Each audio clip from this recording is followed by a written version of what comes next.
Double LP time, Ben. We've made it. Only 6 episodes in, we're finally doing our first double LP.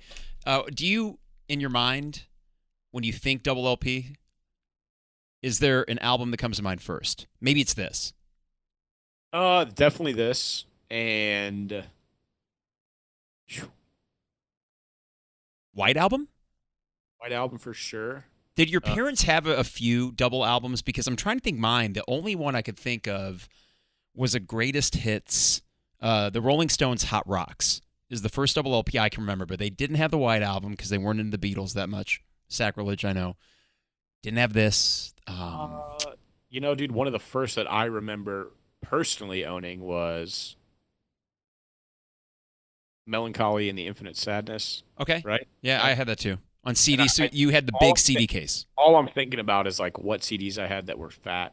Um, that was definitely one of them. Oh, did you have the two Beatles compilations, the red and the blue?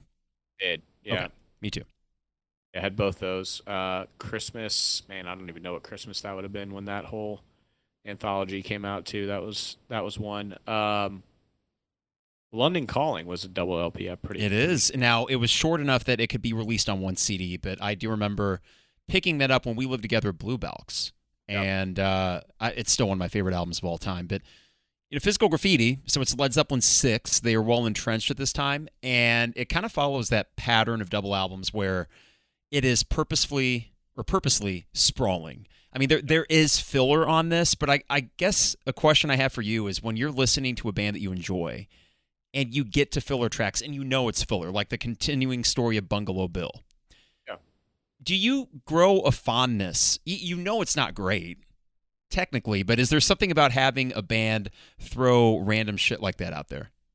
Absolutely, man. I mean, and you just nailed one. Like, I had an obsession with Bungalow Bill as a kid. So, like, I think that there was something to the songs that you wouldn't hear regularly on the radio or that weren't, like hit favorites from the family that was just, thrown on a compilation album or something that they'd put together.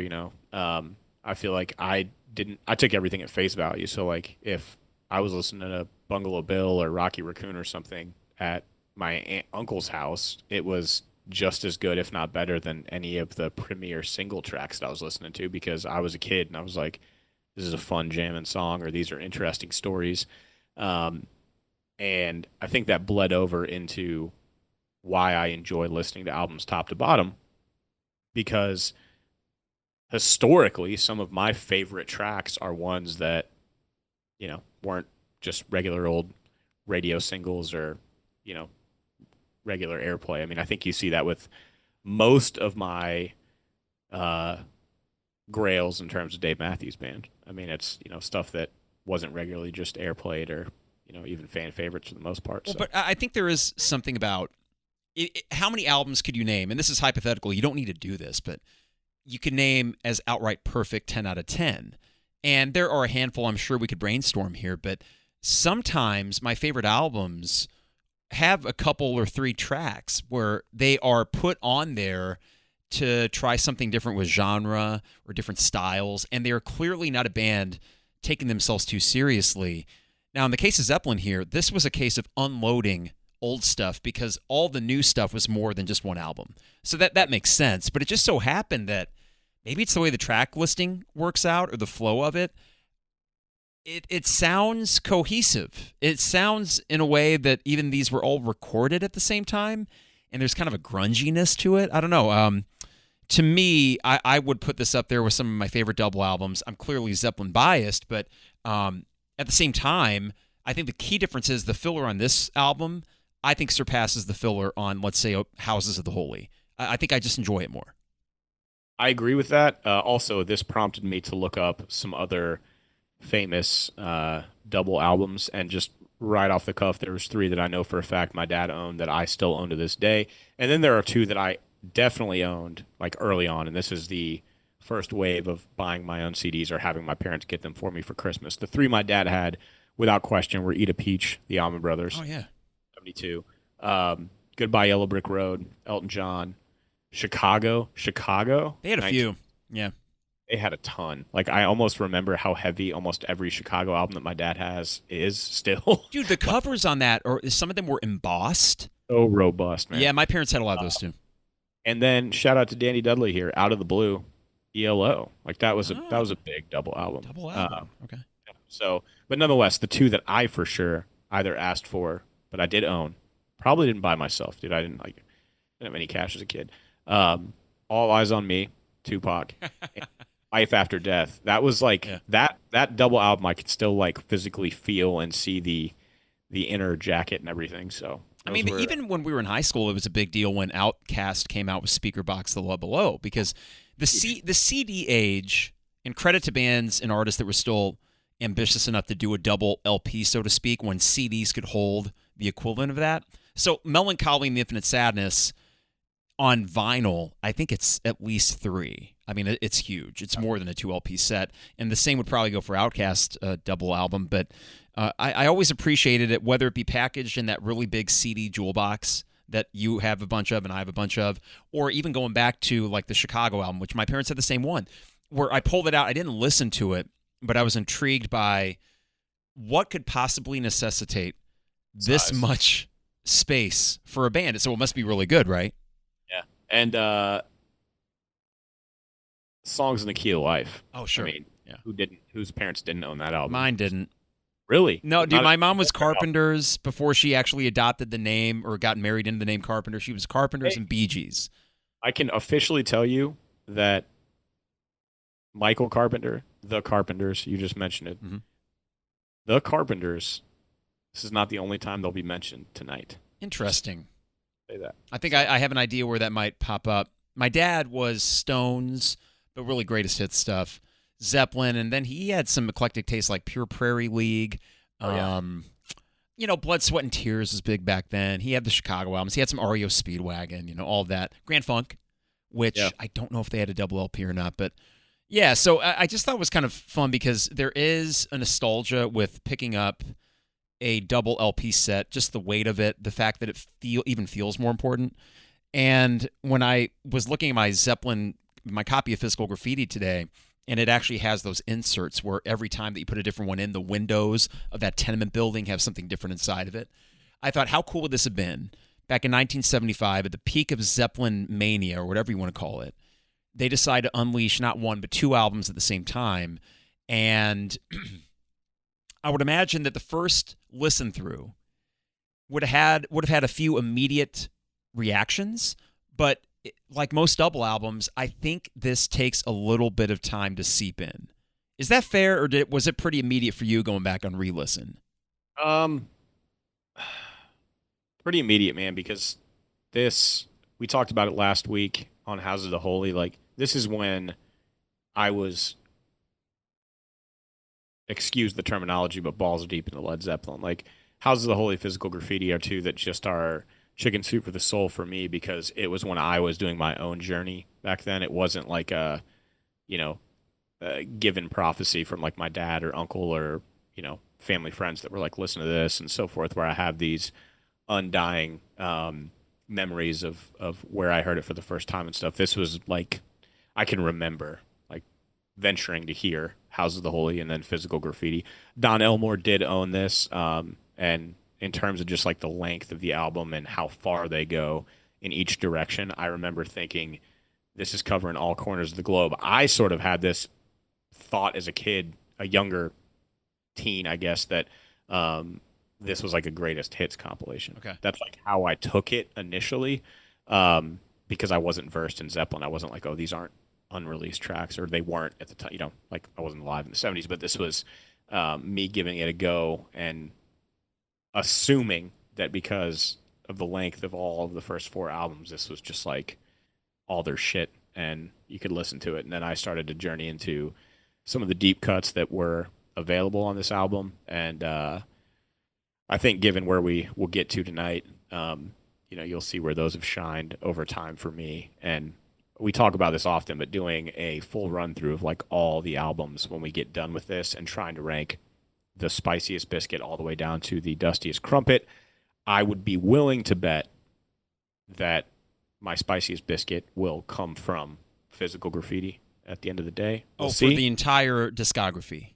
Possibly. I Wow. could surprise myself, but it would be very difficult to at least my top two would compete with just about anything that exists in the catalog. So Now, I had a theory as I was listening to this yesterday driving around. If the first LP was Physical Graffiti, 6 tracks, side A, side B, and that was all that they put out there.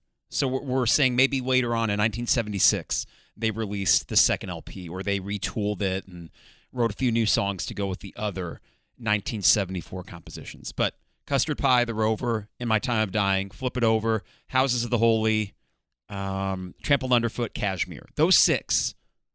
If that's an album by itself, so are you putting that up there with the great Zeppelin stuff as is?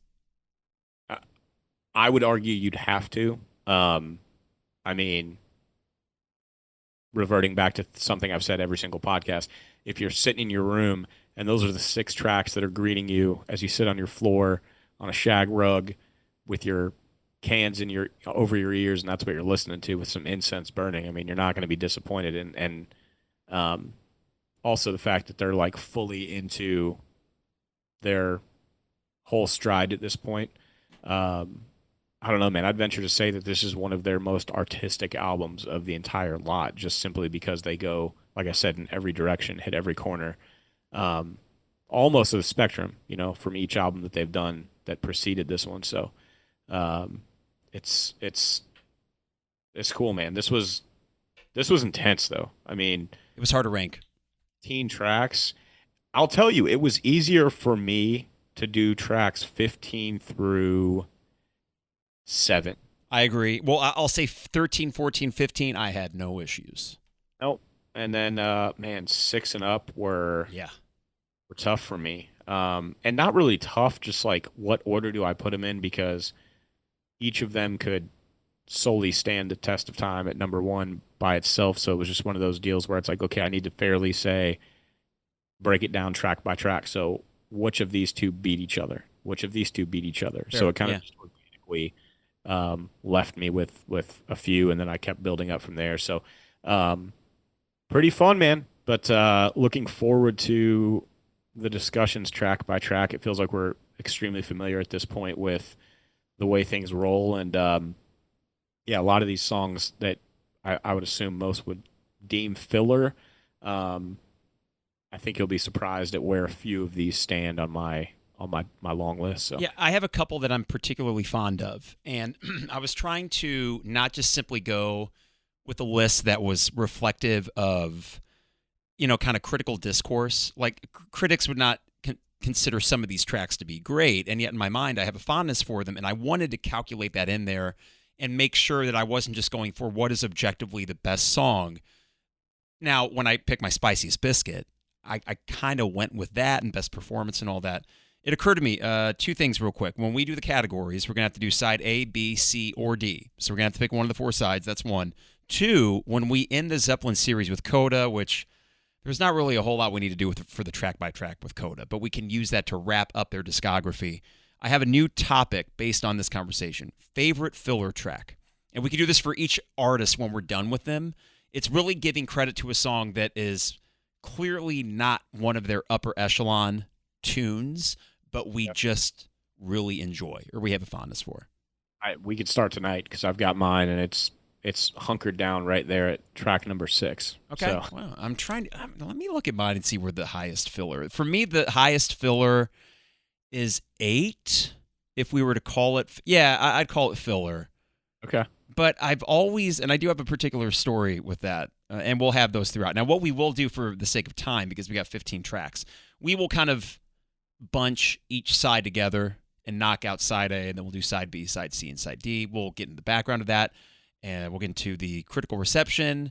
We'll get into our categories and song rankings, and plus a little new wrinkle as we not just flip from side A to side B, but flip from LP1 to LP2. A little, I don't know about Remember When, but this day in history adjacent kind of activity that we'll do for 1975. That's right. Yeah. Figured it would be nice to sort of give the listeners, and this is some feedback actually that Mr. Keith Johnson and Craig gave as a nugget of inspiration is to sort of say along the lines of a true false like deal of either a few facts that was going on around the same time frame. In this case, we're going to kind of do the same day, and I've got some interesting information loaded up, so I think that'll be enjoyable. And it's always nice to paint the picture of what was going on, what was available, what was the norm back then, because we're hunkered down here in 2025 where things just seem at the tip of our fingertips in almost any capacity. So in that transition period from LP1 to LP2, I'll kind of also just give some general idea of what life was like on Monday, February 24th, 1975. Yeah, we kind of have this time, at least 1 year removed from it, memorialized in Days Confused, because that would have been 1976, the summer of 76. Zeppelin did release Presence in 1976, but I mean, really, you talk about the mid-70s, this is really where rock and roll as an industry was at its peak, and Zeppelin was at the forefront of it, and you can kind of like picture the cars, you can picture the bell-bottom jeans, you can picture the 8-tracks and the car stereos, and people necking in the back seat, and just like all this sort of stuff that did they say necking back then, or was that like what my grandparents would say? For sure said necking. I thought you were getting choked up there for a minute, man. No, sorry. I do have a frog in my throat, though. You're like, yeah, but I mean, my dad would have been turned 20 in 1975, so he's like right in the middle of college and stuff, and just imagine driving around, commuting from Paxton to U of I, and taking Pamela Ding Dong to the old Just Hamburgers for no, not yet, man. Their first date was Rocky 2. That's right, Rocky 2. Which was 1978?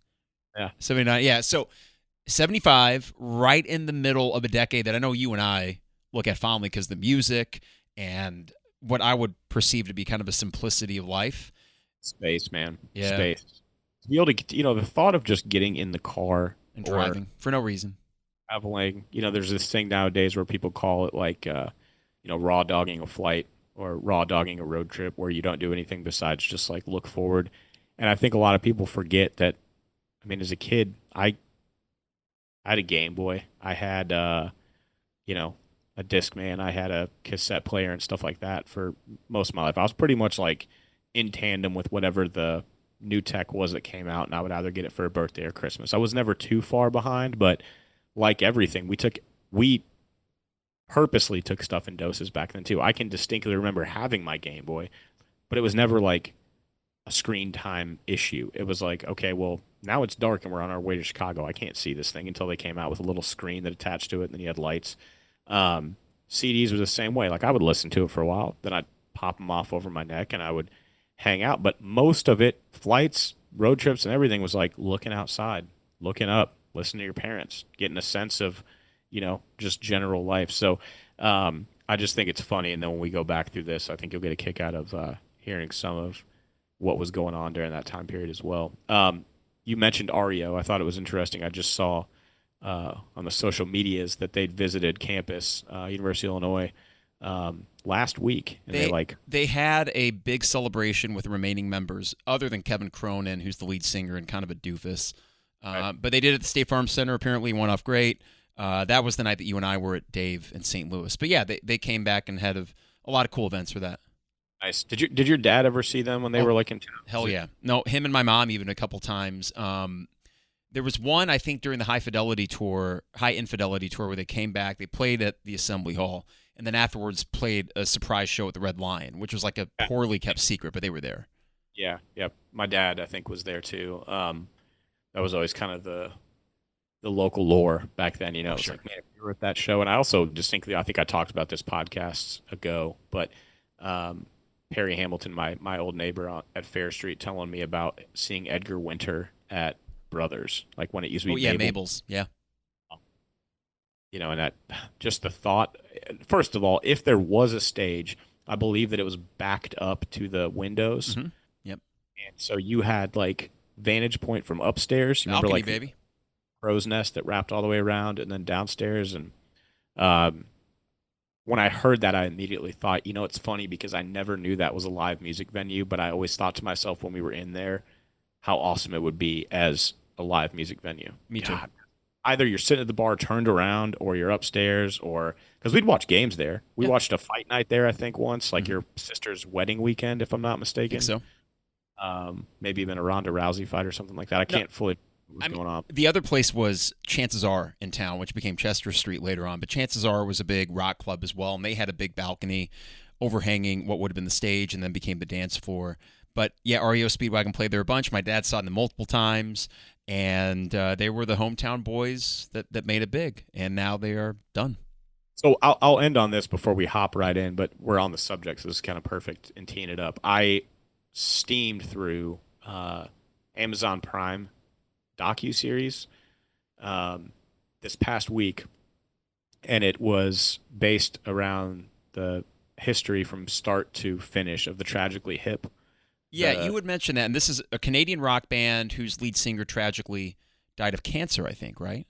Brain cancer. Yeah. And it sort of stems from like the last final interview and show in the very beginning of episode 1, and then kind of like, so it's not a spoiler, but you know what happens. Then it kind of goes historically through how they all met, how they sort of captured keeping Canada in the front view instead of trying to like leave it in the dust and, you know, spread their wings and go on elsewhere, because the flavor of the month back then was if you can penetrate the U.S. in any capacity, then you're golden.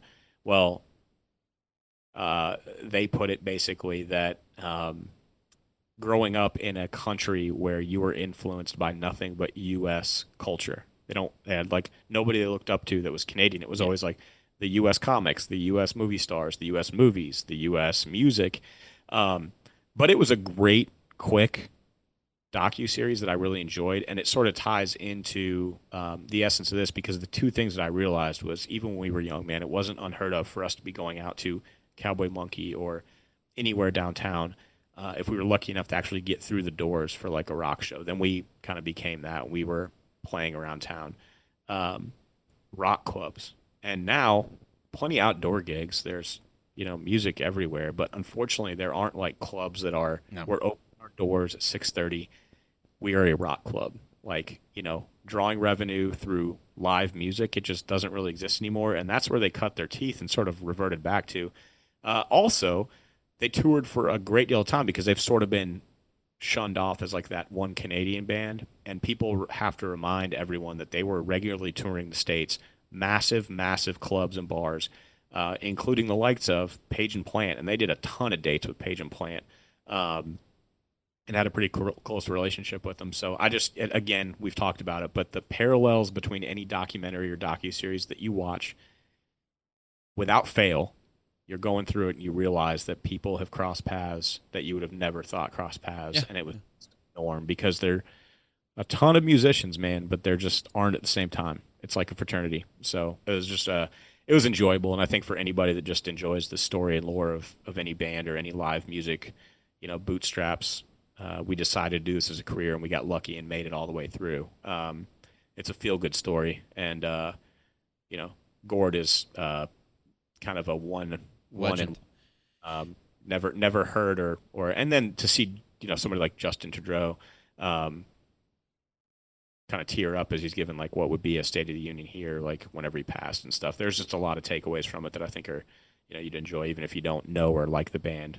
Really cool story. Well, when Dan Aykroyd hosted SNL, he said, "I'll host, but you got to have Tragically Hip on as the musical guest," and then he agreed to do it. Yeah, and actually, that scene, I'd never seen this like B film footage before. Of there was a camera that was on the set as they were performing their actual version, where he, you know, famously says, "And I'm the tragically hip." Whenever it's supposed to say I'm magically rich, and it was a fuck up because they were super stoned because they'd been there all day backstage and so on and so forth. So it's kind of a funny SNL story in lore just as is. And it's on live television in front of more fans than they've ever been in their entire life. And you can see him sort of like, oh shit, you know, I screwed up, but I got to continue on this realm. And they, from that day forth, they sang I'm the Tragically Hip forever on that track because of that moment. But there's a camera panning the studio of SNL. And I mean, Chris Farley, dude, is just bumping to Rocking it. out.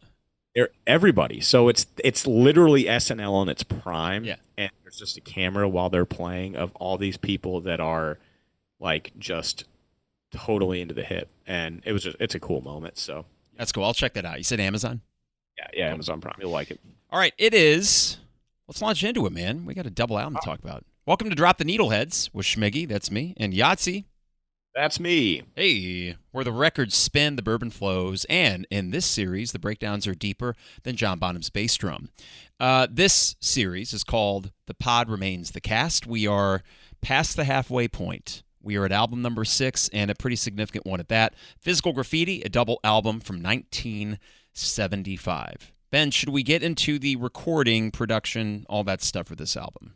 Yeah, let's roll. Let's roll through it. Okay, so Led Zeppelin gets off the road in 1973. It was one of their more successful years between Houses of the Holy and a really big American tour.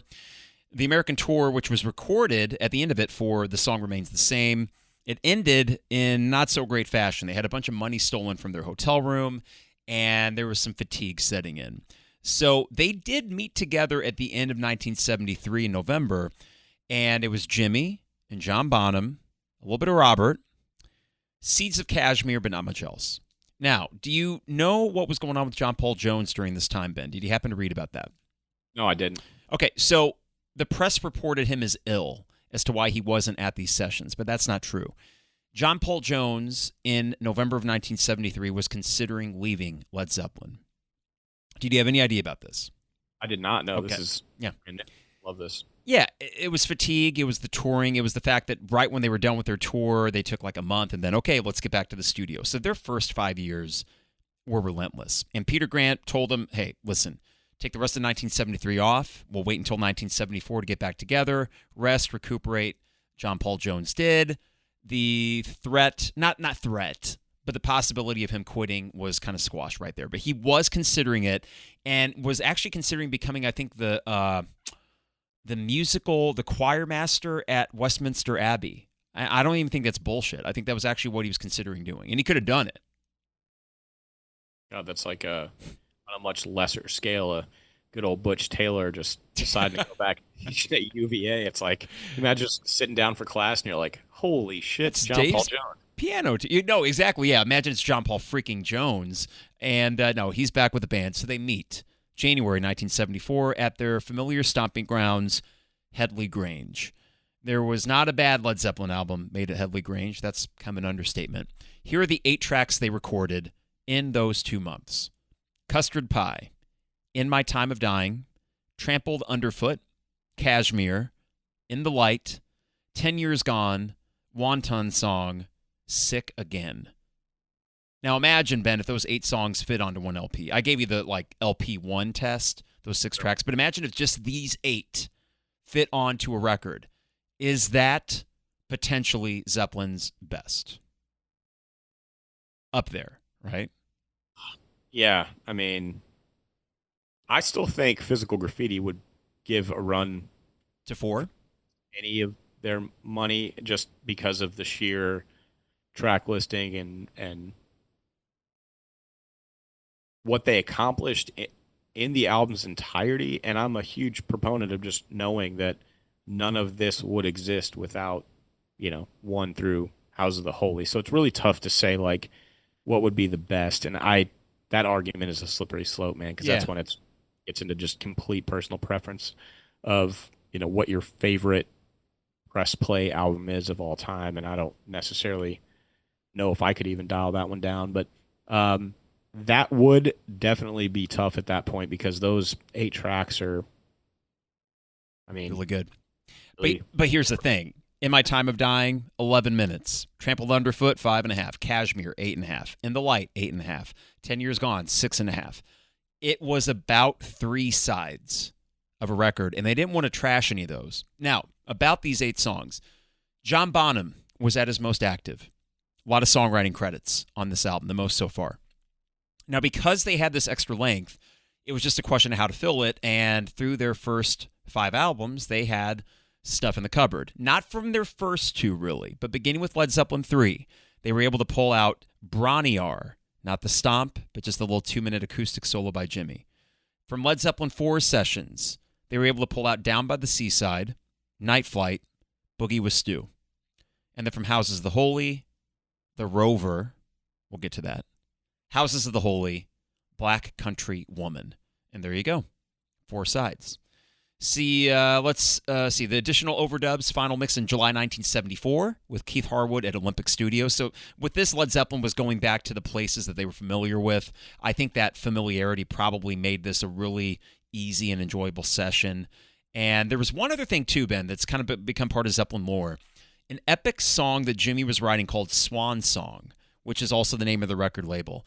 It was being written throughout this time, and it was tried out. It was this ideally a 20-minute instrumental song with movements and kind of like a suite.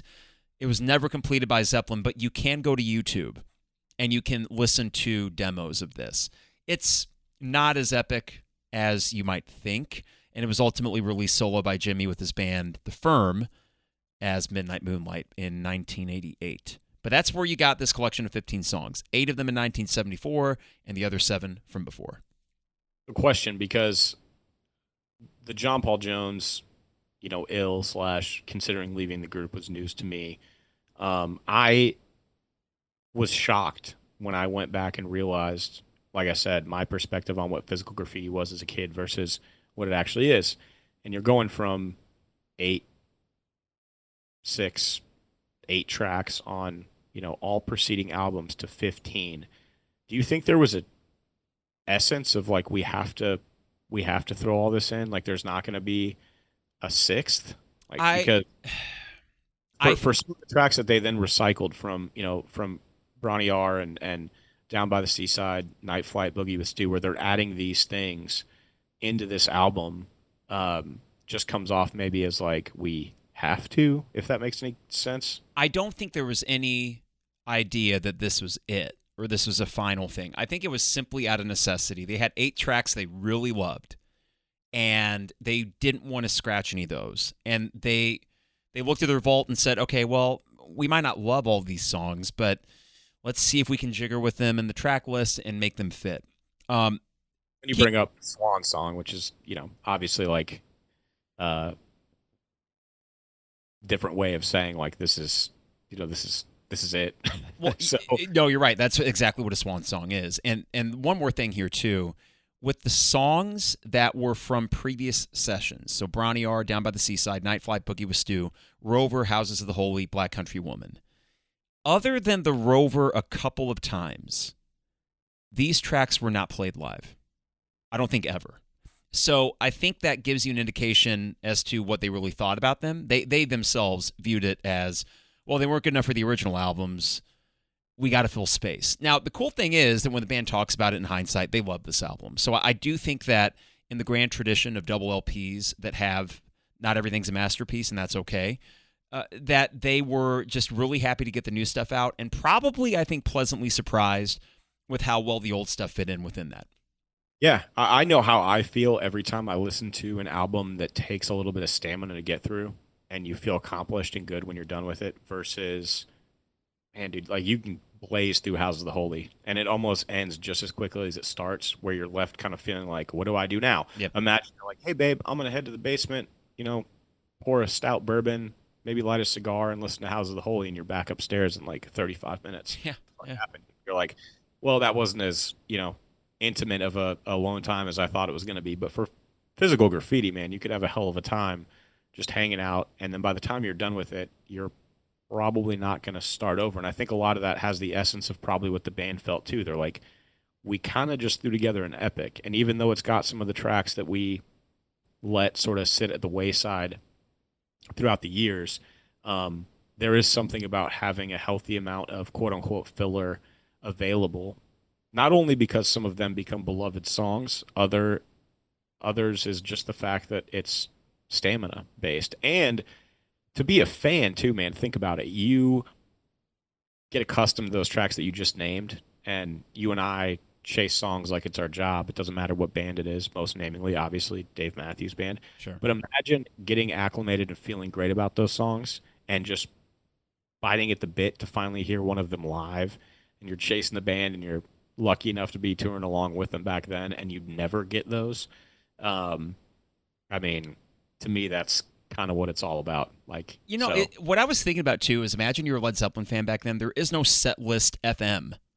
no. So you know they're going to play Whole Lotta Love and they're going to play Stairway.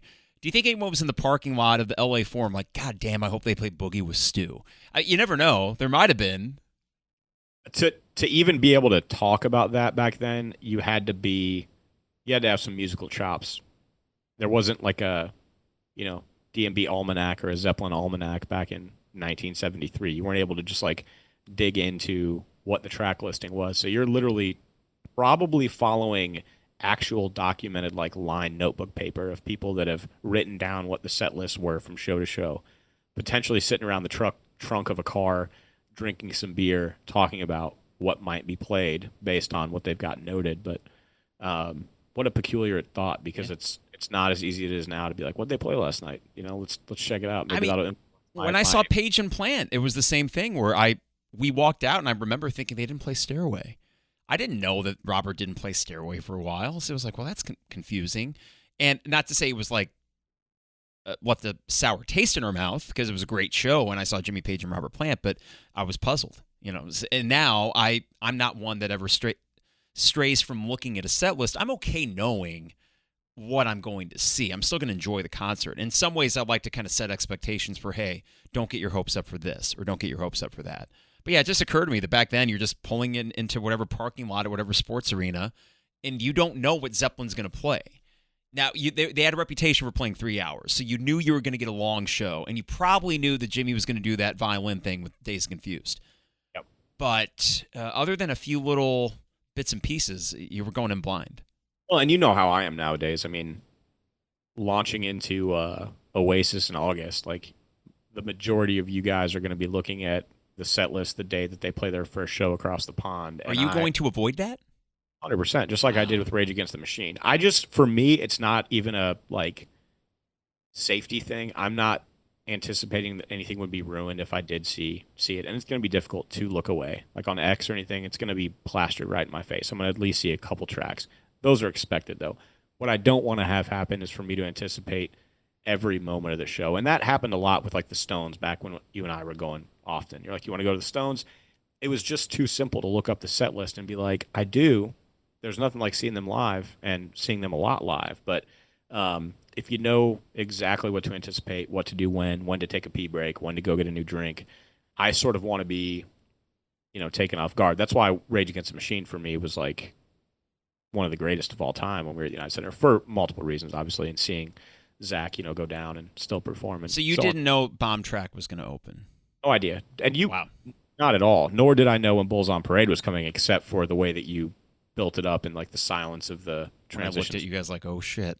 At my shoulder, like, here we go, it's about to happen. But yeah, and I'm going to do that. And I think that for the majority of all bands that I see live now, whether it's going to Louder Than Life, Bourbon and Beyond, seeing, shows that are shortened because they are whatchamacallit,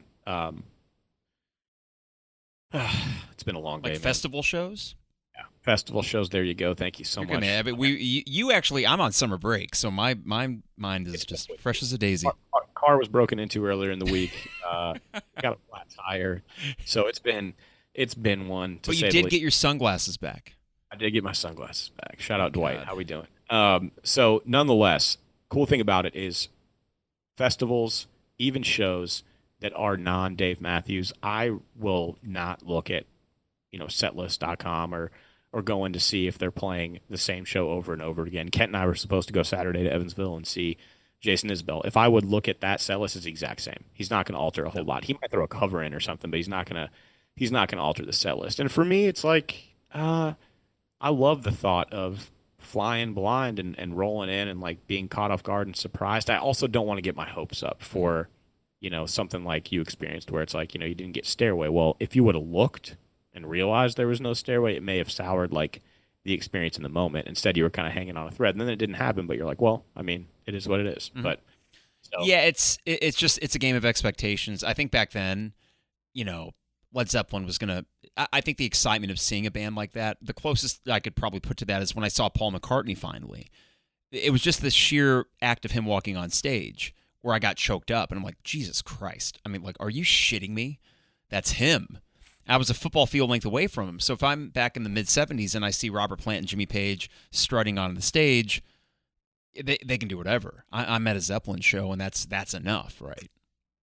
Now, talking about the background of this album, the cover art, as per usual with Led Zeppelin, was why it was delayed. It was ready to go, like done in July 1974. It doesn't come out until February 1975. Do you happen to have any album cover factoids? I dropped the ball on that, mostly because of what's to come with some of my answers. I do have a couple just real quick nuggets. Obviously, it's the iconic cover of a tenement building in New York City. And the actual location of that, Zeppelin fans will still go by. I've yet to do that, but it's at 96 and 98 St. Mark's Place in New York's East Village. Yep. So, yeah, and it basically looks the exact same. It's a brownstone tenement building.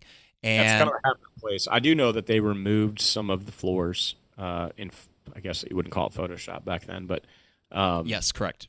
Some of the floors are removed to make it more square. Yeah, because if you look at it, it is 5 stories tall if you include the lobby. I'm still tripped up in because I was thinking to myself, I counted it, and when I was in England, the first floor is 0. And then the second floor is 1. So that's tripped up my counting for some reason.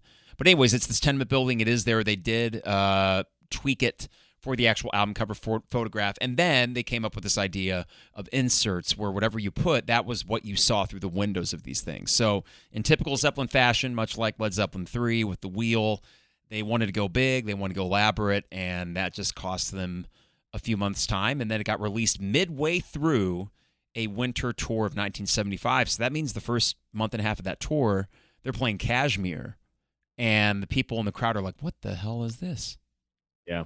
Man, in my time of dying, what is this 10-minute jam? So yeah, I think what I will say about the album cover art and the inserts, what caught me off guard, which I had to then look up because I'm like, there's no way that's real. This has to be fake. And it was 3rd floor, what had to have been probably apartment 3B is Lee Harvey Oswald, and I was like, would they put that on there?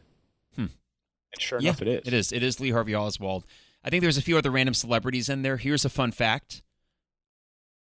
Waiting on a Friend. Have you ever seen that Rolling Stones video? Yeah. Yeah, so they're sitting on a stoop. And it's that stoop. So was there no, like, controversy around Lee Harvey Oswald being one of the inserts? As I'm reading this, no. I mean, it was him, Marcel Duchamp, who was that? Duchamp, French painter. Pope Leo. I mean, here's the thing. If you consider it, Sgt. Pepper, I don't think they had Hitler on Sgt. Pepper, did they? I mean, they had historical figures and maybe some that were more unseemly. And then you also had Some Girls by the Stones, which was just like random women models with bras and underwear and stuff like that. So, like, I think it was just in the grand tradition of rock and roll, like, here's something that is somewhat, not tantalizing, but provocative. And it didn't seem to get them in too much shit.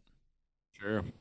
It always bodes that same question with something like, Dire Straits song or this now. Like, not that this is a huge issue. Lee Harvey Oswald is a huge part of history, and it's obvious that he is. Yeah. But, like, this album came out today, and just that little insert was there, it would probably cause some controversy even for just a second online. Now, of course, large happened, but like Zeppelin was nominated for Best Album Package at the Grammys. They lost to the Ohio Players LP Honey, which is a cover featuring, this is Spinal Tap shit.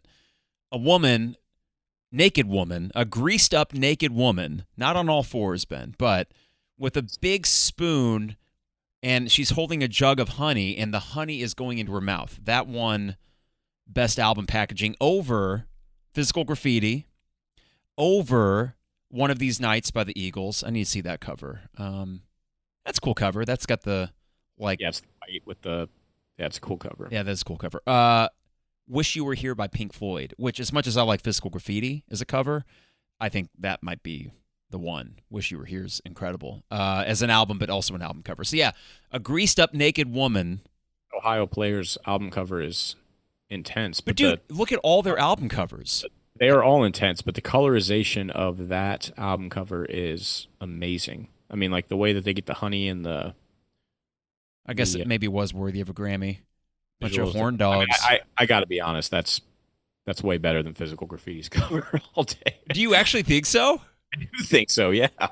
Because it's a naked woman on it, or because you think it's No. objectively better?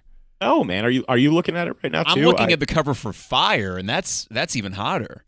Yeah, no, I just God like dang. I like the jar of honey, and I like the way that it's set on the background and the black background and the light. Man, I mean that is a great cover. Like I guess there's no sugarcoat. No, in it. it's cool for sure. Yeah, I'm just looking at these other ones here: Ecstasy, Skin Tight, Pleasure.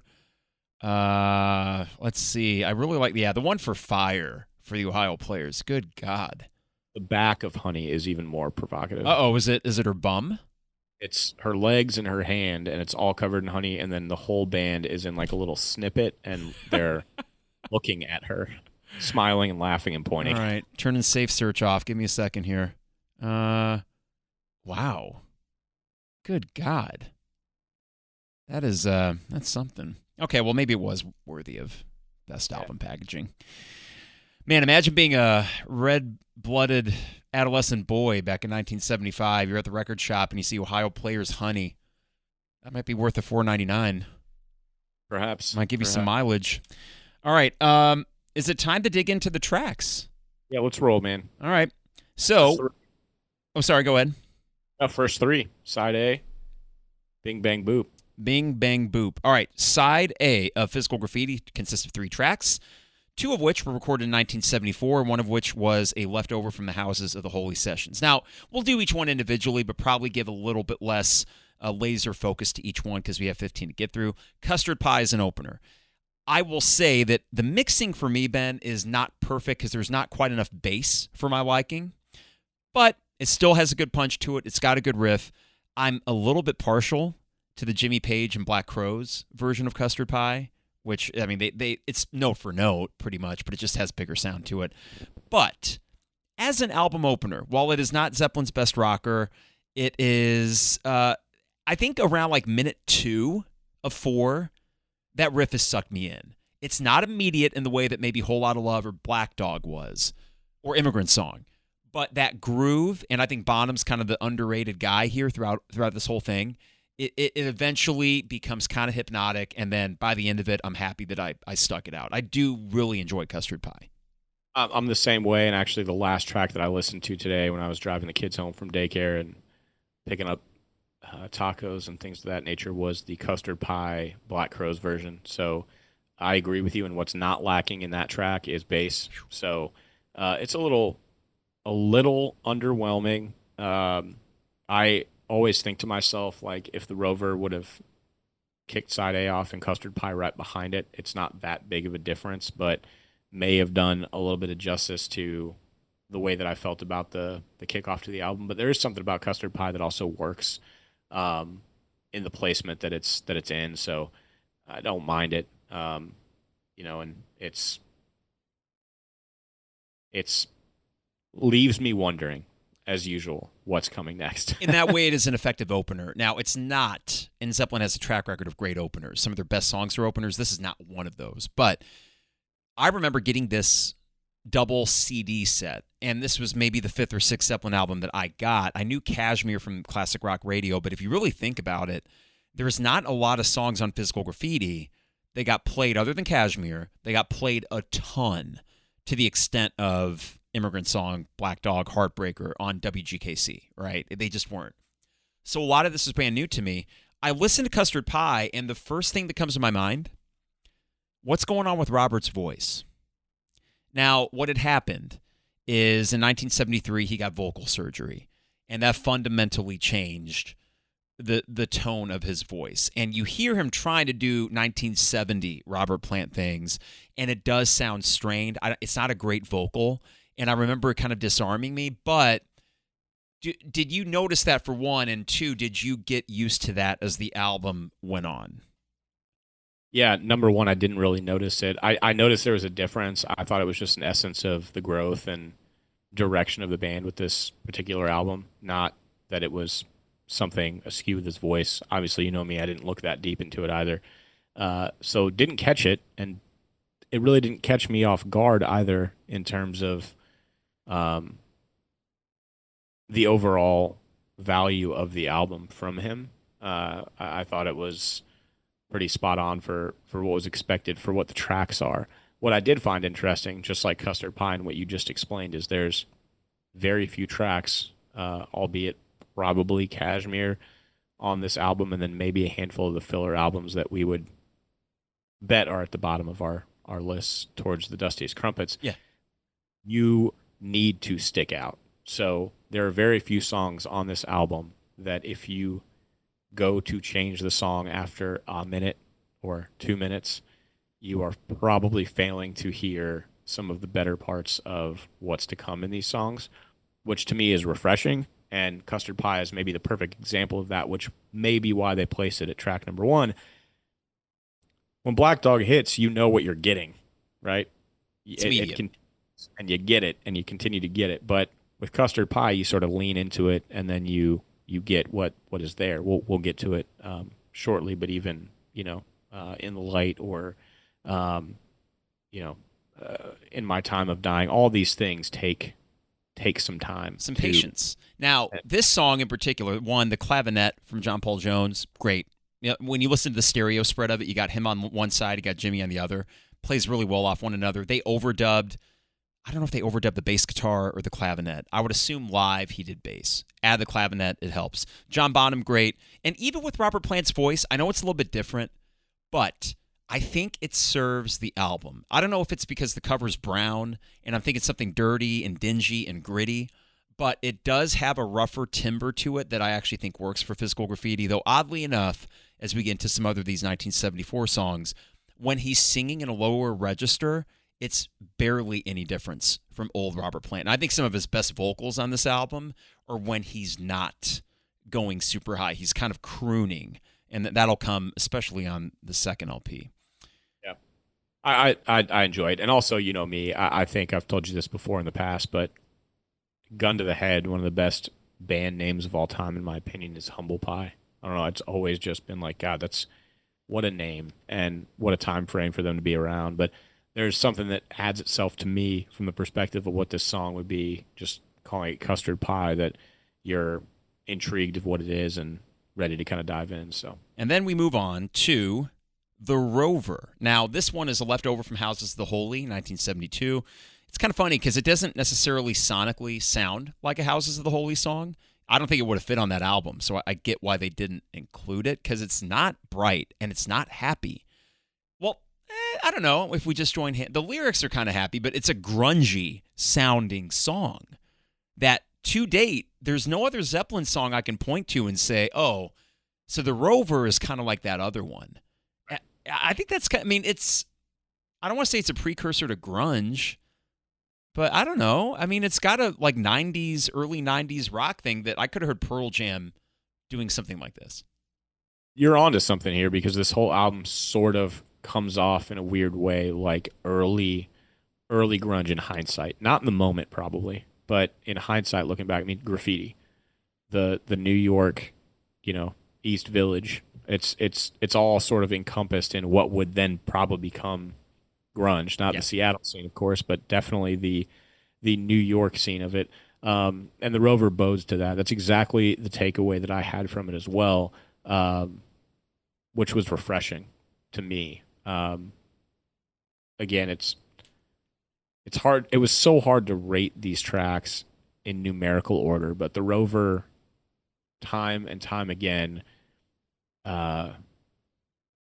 happily intrigues me when I give it a listen, and it resonates. And honestly, it's probably one of the hits of the album in terms of the mass majority knowing if you're going to pick a song off of this album that you absolutely do know that's not Kashmir, it's probably going to be the Rover. Well, it's weird that you say that, because I think it was considered kind of, back in the day. I think it's grown in stature. I think it probably makes more sense sonically now than it did in 1975.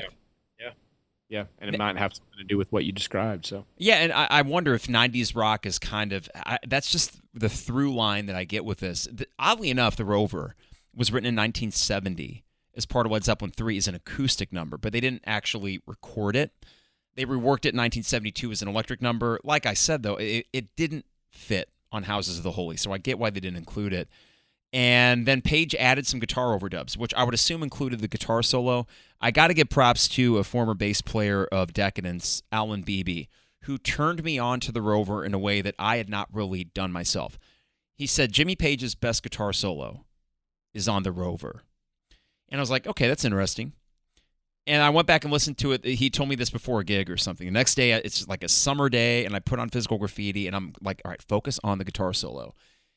And sure enough, it is, I mean, it's Jimmy Page solo personified, but it's pretty beautiful. Like, it's a really good guitar solo. So I don't necessarily disagree. I know Stairway's iconic. There's other great ones. I would also say the Rover's one of the better ones. Deem it ass kicking, because I had the same thought when I was listening through this week and then again today, specifically to the Rover, and I thought to myself, damn, that's tasty. My takeaway wasn't even that's one of the greatest. It was just like, holy shit, why is this not more talked about, I guess, because it's subtle for sure, especially with all the music that's going on around it and everything, that it sort of blends itself perfectly in there. But whenever you distill it down and isolate it, I don't know what I was doing at the moment. I think I was between finishing an email and then leaving for the DMV today. Oh, God, what a shit week. No doubt, man. It's just been one thing. But I think I heard that, and I was like, whoa. Yeah. One of the moments where I'm like, have I ever heard that before? And I've listened to Rover countless times. So that's definitely shout out to Alan for that one. I mean, I shouldn't probably do this, but to hum it and give you an indication how all over the place it is.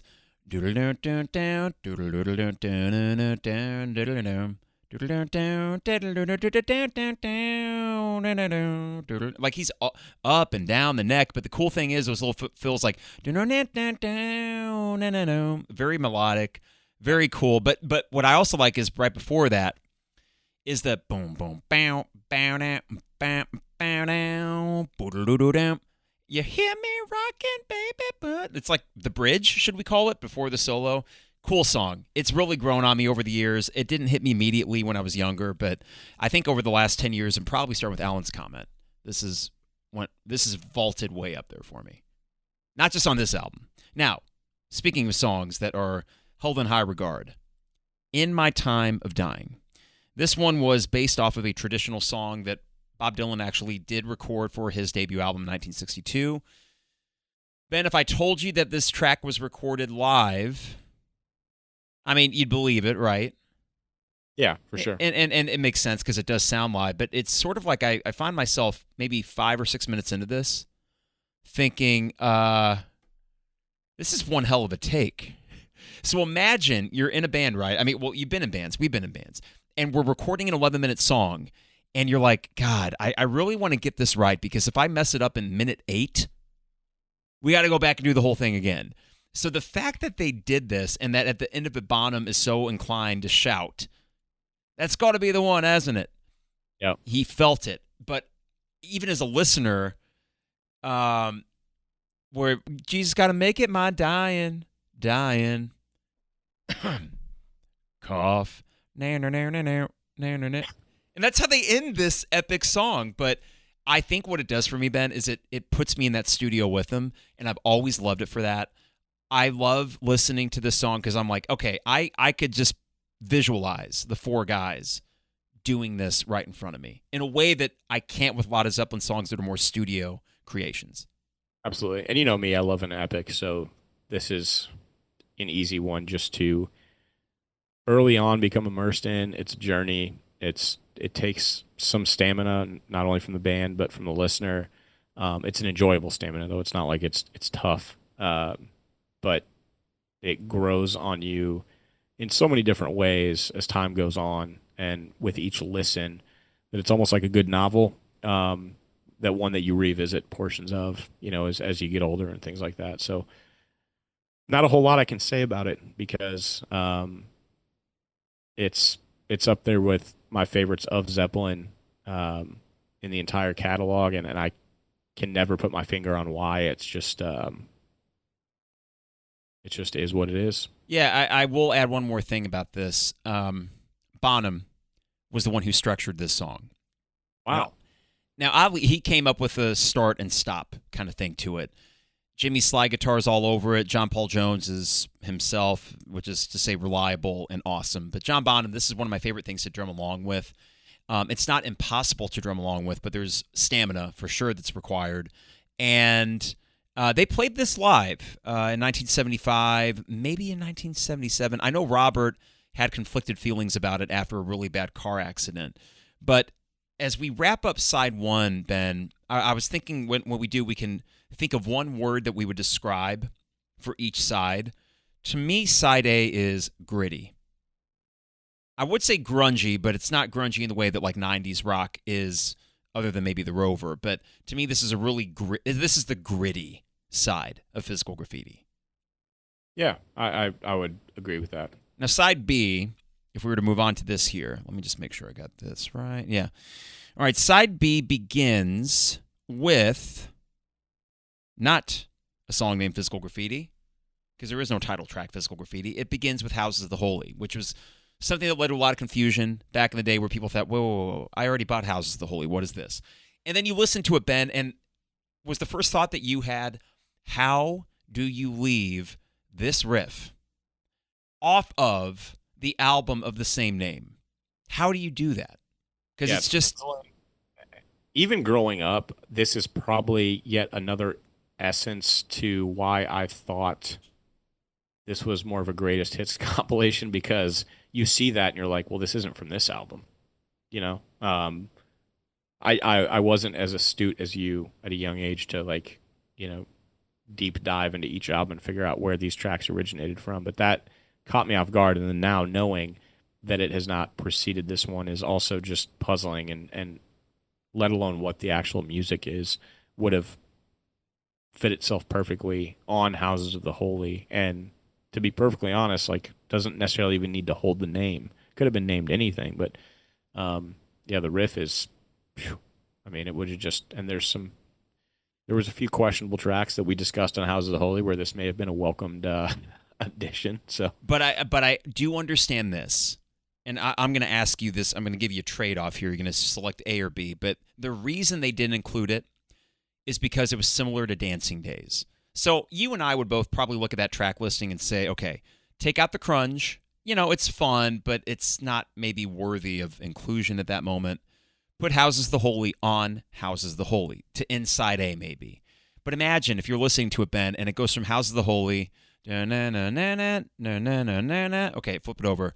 So they're both mid-tempo rockers. They both feel like summertime rockers. They could have coexisted, but I do understand why they felt the need to choose. For me, that goes together like peanut butter and jelly, dude. So if you though were in that room and you had a vote, which one are you keeping on Houses of the Holy? Houses of the Holy. I would agree, 100%. And I like Dancing Days, but not like Houses of the Holy. And even if it resembles that riff, it's not at the same time. If anything, it complements it. It's not like back to back either, so it's not the needle going straight into it. There'd be a good old fashioned, what are they? A row. If I was in that room back then, because this would have been a tambourine moment. I'd been like, well, yeah, fuck it, I'm gonna quit this band if you don't put Houses of the Holy on Houses of the Holy. I mean, so on one hand, I wonder if when they wrote it, it was so easy. Well, I mean, because it's an easy riff. It's just like if you had an AI machine generate a Led Zeppelin riff, Houses of the Holy might be something you'd come up with. It's Jimmy's guitar, the tone, the riff is just, you know, okay, yeah. So to me, the first time I heard that, I was like, God, sounds like a hit.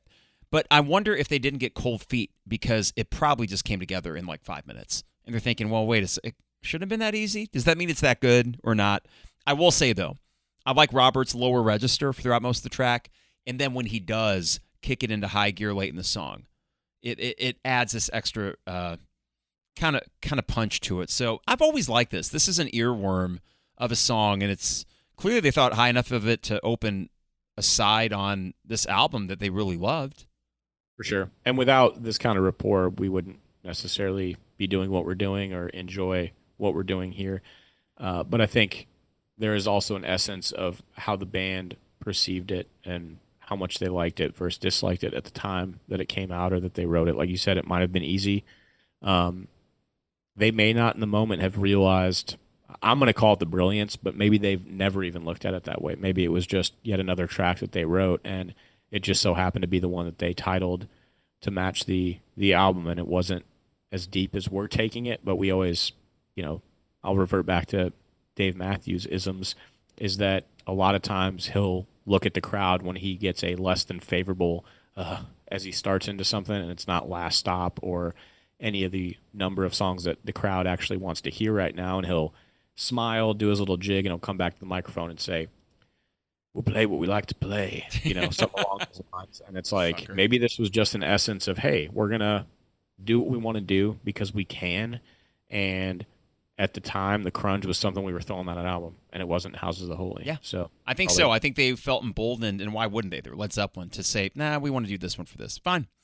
House of the Holy opens it up. It continues, though, with a track that they performed pretty much for the rest of their careers. That would be Trampled Underfoot. They even played at the '07 reunion show. And if I think about it, they also did In My Time of Dying at that show. They did actually quite a few from Physical Graffiti, I think about it. So Trampled Underfoot, it started with a jam session driven by John Paul Jones. That makes sense because his clavinet all over the song. When we watched Celebration Day, after that, you got done working at Soli's, we got back to your house, watched Celebration Day from like 3 to 5 a.m., and I remember the Trampled Underfoot really kind of kicks into high gear, especially the jam part of it. This song, Ben, how many verses are in Trampled Underfoot? Oh, man. I mean, they're short verses, but how many verses? 4? 9. Oh. Basically, they're all car puns. 5.5 minutes? Jesus. Yeah, so 9 verses. They're just 4 lines each, so they go by pretty quick. And Bonham was, yet again, very instrumental in this. Early on, it had this kind of soul thing to it. Maybe it was a little bit slower, a little bit more swing. And then he rearranged it into this funk song and told Page, what if you played a riff instead of chords? Because I think Page didn't want to play a riff when JPJ was already doing one. But if you think about it, both Page and JPJ, that guitar and the clavinet, are dancing around the left and right channels. John Bonham's just driving that shit throughout. And Robert's having fun singing all these like double entendres related to cars. So what I like about this song, it's a good tune, it's a great rock song, but it's also the sound of a band just loose and having fun and performing the shit out of it. So like to me, in a way, it's not quite filler because I think it's too good for that, but they didn't put too much thought into it. And I think that actually works to its advantage. Yeah. This track and the very next track that we're going to talk about, I always argue sort of the latter, that, in my opinion, titles of songs don't typically matter. And it's a loaded statement because you could argue right back at me toe-to-toe, and I would definitely understand your side of things, right? But, like, you take Trampled Underfoot, immediately, I don't know what it is and always has been about that title, but I was obsessed with it before I ever heard a freaking note. I thought you were going to say that was an underwhelming title. No, I love it, and I always have. Like, that could be a band name, and I would love it. Like, Trampled Underfoot, it's awesome. And then Kashmir. Those are two songs that Zeppelin does have where I would not argue the same thing as Houses of the Holy or, a Custard Pie or anything like that, where it's like, what was the story behind that black dog? Not to disrespect the song or the title at all, but who knew it was from an actual black dog, right? Like, and that track could have just about any name, and it would still be Black Dog to me. Like, not knowingly, but Trampled Underfoot and Kashmir, back to back, captured me long before I ever heard either of them. I'll tell you that. So that interests me because when I saw Trampled Underfoot, and then I remember listening to it, and I was like, well, he doesn't even say Trampled Underfoot, which is a very Robert Plant thing. There's a lot of Zeppelin songs where they don't say the title, or if the title is in the lyrics, it might be just a one-off. Like Houses of the Holy is just in one line in a verse, and that's it. So, no, but for me, this was not an immediate song just because, let's be honest, it's not their most melodic. It's about groove. and it's about repetition. And I've grown the more I listen to music, and when Queens of the Stone Age, for example, I really dig into them. It's repetition. It's the fact that these riffs, they kind of become circular and hypnotic. And this is one of those, despite the kind of light, bluesy, funky nature of it. It's that clavinet organ in Jimmy Page's riff, that bow, bow, it's all I need. So it's 5.5 minutes, and by the time I get to like 3.5, 4 minutes in, I'm thinking, guys, you could do this for another 5. I mean, I'm in it now that the groove is really established. Now, shall we end side A?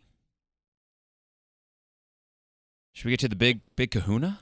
Yeah, why not, man? It's time. I also, real quick, lastly on Trampled Underfoot. Yeah. You didn't mention this, did you? That John Paul Jones has credited Stevie Wonder with the inspiration for the beat. I did not mention that, and it makes sense, right? It does. So, again, just certain avenues that tie itself to, oh, now I get it. Like, there's always small inkling, like, suspicions that you have, and then you kind of talk yourself out of it more times than not when you're listening. No. And then you see something, you're like, son of a bitch. Of course it was Stevie Wonder. No, it makes perfect sense. Sure. All right. Kashmir. I mean, this is a big one, and it goes without saying the Kashmir is up there with Zeppelin's very best. Even if you're a Zeppelin fan and you don't listen to this as much as other ones, you would have to acknowledge that objectively it's a masterpiece, and it is. It was an idea from Page and Bonham. They did record it in November 1973 when JPJ was not there.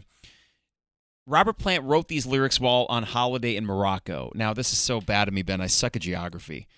What country is Kashmir in? I don't know if it's in Morocco. Is it? Oh, it's in India. It's a region in India. Region. Okay, yeah. Fair. But regardless, it was just being in a foreign place, foreign climate. You're this bloke from the Midlands of England, so of course that's going to be attractive to you. John Paul Jones plays mellotron on the track to add those. Well, you see, there are strings on it though, and he arranged those, which is what he does very well, and some brass played by session musicians too. Now, I don't think those musicians were credited, but this song was played at every Zeppelin show onwards. Page and Plant played it at their 94 tour. I did not see them play Kashmir in 98, which kind of stinks. But of course, I would be remiss if we did not mention the infamous reworking of Kashmir. Godzilla 1998 soundtrack, performed on SNL. Do you remember, Ben, who the guest host was the night that Jimmy Page and the now soon to go to jail, probably for the rest of his life, P. Diddy, appeared on SNL? Do you remember who the host was? I can give you some hints. Give me some hints. Okay. Dude. He was a star of a show on Fox. Fox. Think late 90s. It was on the same night as The Simpsons, but it was real actors. Maybe it was on Sunday nights. I think it was. Well, I guess the only Fox show back then that would come to mind that wasn't The Simpsons. Kind of creepy. Eventually, one of the guys went on to make Breaking Bad. Yep, I'm onto it. Is it David Duchovny? It was David Duchovny. Now, in his monologue, he specifically mentions how pumped he was that Jimmy Page was there. So he's talking about how when he was a kid in the 70s, he had this saying to his friend, like, I would give my left hand to meet Jimmy Page. And I remember this so vividly because I stayed up to watch it because I'm like, Jimmy Page is going to be on SNL. And I didn't know what I thought about the song, but it was Jimmy Page. And then David Duchovny air guitars the intro to Over the Hills and Far Away. And the crowd goes like ape shit because they recognize, all right, Jimmy Page is here. So like I don't know if the whole monologue was about how excited he was for Jimmy Page. I just remember that distinctly. And then Jimmy and Puff Daddy, now P. Diddy, came on. They did Come With Me. It was, I don't know, a way to introduce Zeppelin to the kids, whatever. Did you like, before we get to Kashmir, what are your thoughts on Come With Me? What do you think about it? Could be worse, I guess. Yeah, could be worse. I don't know if I even really have thoughts, man. What do you think about the movie Godzilla? Because that movie sucked ass. It was so bad. I'm going to be 100 with you. Never seen it. It's fine. It was a big hit. And do you remember What the Or wall? Here's the thing. I distinctly remember having offers to go see it. I remember that single CD coming out. Like Kyle and I. Did you buy it? I had it, yeah. And I remember because again, I had like Zeppelin albums at this time. A lot of my friends didn't. This was one of those nail on the chalkboard like frustrations for me where you're trying to tell your friends at school that that is a sample of a song and they're not buying it. And you're like, it's not that you guys have to buy this, it's that it's real. And I would prove it to you, except we're in the 90s and I can't just put a CD in a freaking CD player right now and Sure. prove to you or play my iPhone back at this point and you know, drop the mic, so to speak. But yeah, things like that back then sort of irritated me more than anything because I felt kind of with the times. And I remember the video, you know, I don't know if you woke up and would be getting ready for school, but I'd have my TV on in my room and it was like back and forth between VH1 and MTV. And it was just like getting through the top tens or whatever they were doing, you know, or just the normal music videos back then. And you go to school fully loaded with all the information you needed to execute a well-oiled day of discussing music and music videos and stuff. And this one was intense, but I was always just kind of irritated by it. I did enjoy it because it was Kashmir, so I was like, I get it. But also at the same time, the second the argument came into play that it was all Diddy, I guess back then it was Puffy, but it wasn't. It was Zeppelin. And I remember too listening to an interview with Puff Daddy. We'll get off Puff Daddy, I promise. But he said something along the lines of, "Yeah, I was up late one night and I saw this TV ad for the best of Led Zeppelin, and I'm 11, Ben, and I have my Led Zeppelin website, and I remember like my mouth dropped, and I was like, this piece of shit. There is no best of Led Zeppelin. They've never released a best of." And they wouldn't put a TV ad because Led Zeppelin didn't do ads or anything like that. So in my hoity-toity, I know Zeppelin more than Puff Daddy. That turned me off. But I understood the trying to appeal to the kids. But Kashmir, the song itself, it is a classic. It is a 10 out of 10. That's not indicative of whether or not it may be my spicy biscuit or not. Same with you. But there is a reason it's become so synonymous with Zeppelin. It is Robert Plant's favorite Zeppelin song. It is considered by many of them to be their most representative. I think it's the best song they did at their '07 reunion show. I think that version that they pulled off for that one-off is just fucking incredible. I mean, it's flawless. yeah, man. I mean, you could go on and on about it. I think we could have our own podcast probably discussing, you know, intricacies of this song. And so I won't because we have quite a few to get through here. But I will be interested to see where this falls tonight on both our lists. So. Agreed. Yeah, we don't need to belabor it. I mean, it's a classic. You've heard it. So it's a 10 out of... I think, would you agree, regardless of our rankings, this is a 10 out of 10? I mean, it's that kind of song. Yeah, no, it's flawless top to bottom. It's easily... Anybody that is anybody could tell me it's their number one. Undisputed, and I wouldn't argue with them. I wouldn't either. No, that's how good it is. All right, now before we flip, not just from side A to side B, but literally put LP2 onto the turntable, we're going to try something new today. So this album was released in 1975, and we're going to take a little trip back then. And Ben, you have a little bit of historical context as to what was going on, some of the things that were afoot in 1975. Yeah. So, pretty interesting day. It was a Monday. February 24th, 1975. And I just wanted to kind of highlight number one, what the number one song was in the UK.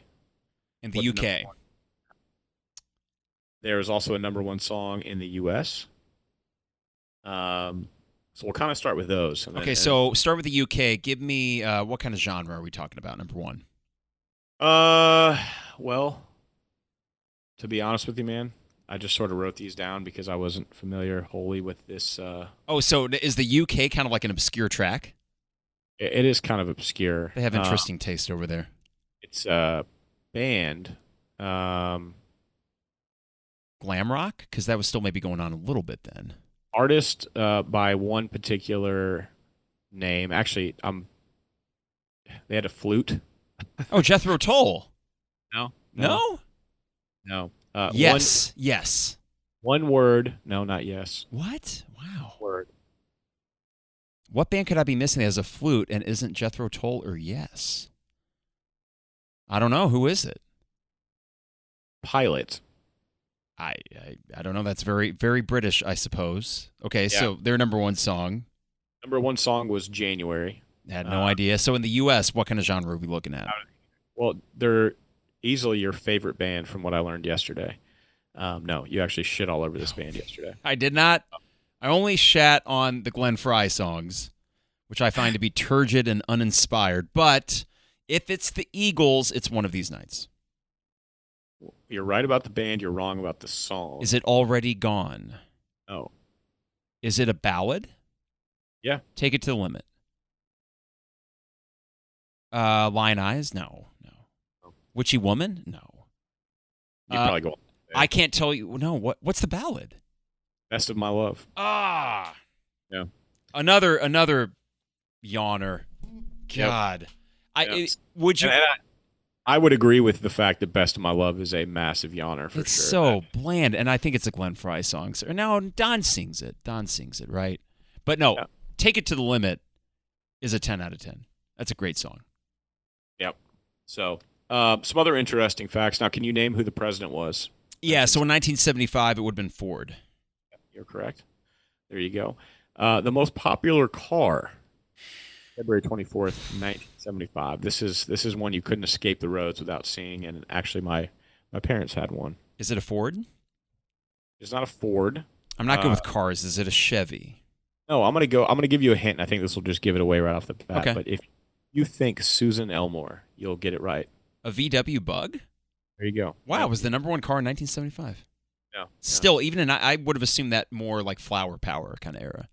Yeah, and then let's talk like in vogue, some things that were just, a product of the time. Cassettes were taking hold. So here's the transition between 8-track and cassette. 8-track, and cassette. So that's pretty interesting to think about. And the game changer that was a cassette. I know it seems archaic at this point, but I mean, man, to be able to just dial in exactly what track you want to listen to, fast forward, rewind. Dude, cassettes sonically sound great. It's analog, and it was so much of an improvement over 8-track. Vinyl, of course, close to everybody's heart, but and there is a warmth to a vinyl. But yeah, we had cassettes growing up. I still have a big cassette collection. I'm tempted to get a tape player for the house. I mean, because I got a lot that I could put on it. Yeah. Shout out to Kyle Watson and Kent Elmore here. Lava lamps were all the rage. I was not allowed to have one as a kid. I was part of that what house. If it broke? Break or fall over in Yeah. the middle of the night because you guys are going to keep it on, which they both did, and I loved it when I would spend the night, and never got to experience it myself. Typewriters were a primary piece of office equipment, so I found that pretty interesting. Yeah, no desktop computers, no personal computers. And color TV actually surpassed black and white back then. So just now in 1975. Right, yeah, like wow. a full surpassed. And honestly, that sort of holds up because I can remember still in my house, and we're talking 1986 at this point, color was obviously everywhere. It wasn't even like a thing, but we still had some TVs that were still in working order that were black and white at my house. So did you have the cable boxes where you had to go up and actually like slide the channel? Oh, yeah. Yeah. I remember those too. Yeah, I think the first like Zenith was the first like actual digital cable box that we got, but from there, I mean, as a kid, I distinctly remember like either the click like channels. It all depended on what house we were at. But if we were at my grandparents' house or if we were, up at Auntie Gwen and Uncle Chris's house in Chicago, it was always a different thing. They were typically pretty ahead of the curve in terms of what technology they had. But if you look back now, you're like, holy shit. I mean, I even remember the most intriguing piece of tech I thought I ever got was the original Xbox with a tube television. Kicker was the tube television was a Samsung flat screen. So it was like massive, heavy-ass tube TV that was deep. We had it, man. We had it at the Blue Box apartment. I remember it, yeah. Huge, unbelievably heavy. It had built-in speakers, but this thing was flat screen, and it was like the first flat screen. Because they were curved back in the day. That's how it was. Yeah. They were curved, so. Look at us. We remember these things. No doubt, man. We're going to be 40. And then lastly, the only like real birthday of pop culture back then, Mm. um, February 24th, 1975, was Callan Mulvey, who I always figured was a little, not to say this is old, so no Who was disrespect. Callan Mulvey? He is, if you saw his face, you would recognize him, but he has been in things like 300, quite a few of the Marvel movies, um, and then just some other kind of English. Oh yeah, I've seen this guy. Sorry, I had to just get the Ohio players He's covers in the off of my Breach, screen. a couple different things. Zero Dark 30, Yeah, Batman, that's right. Superman.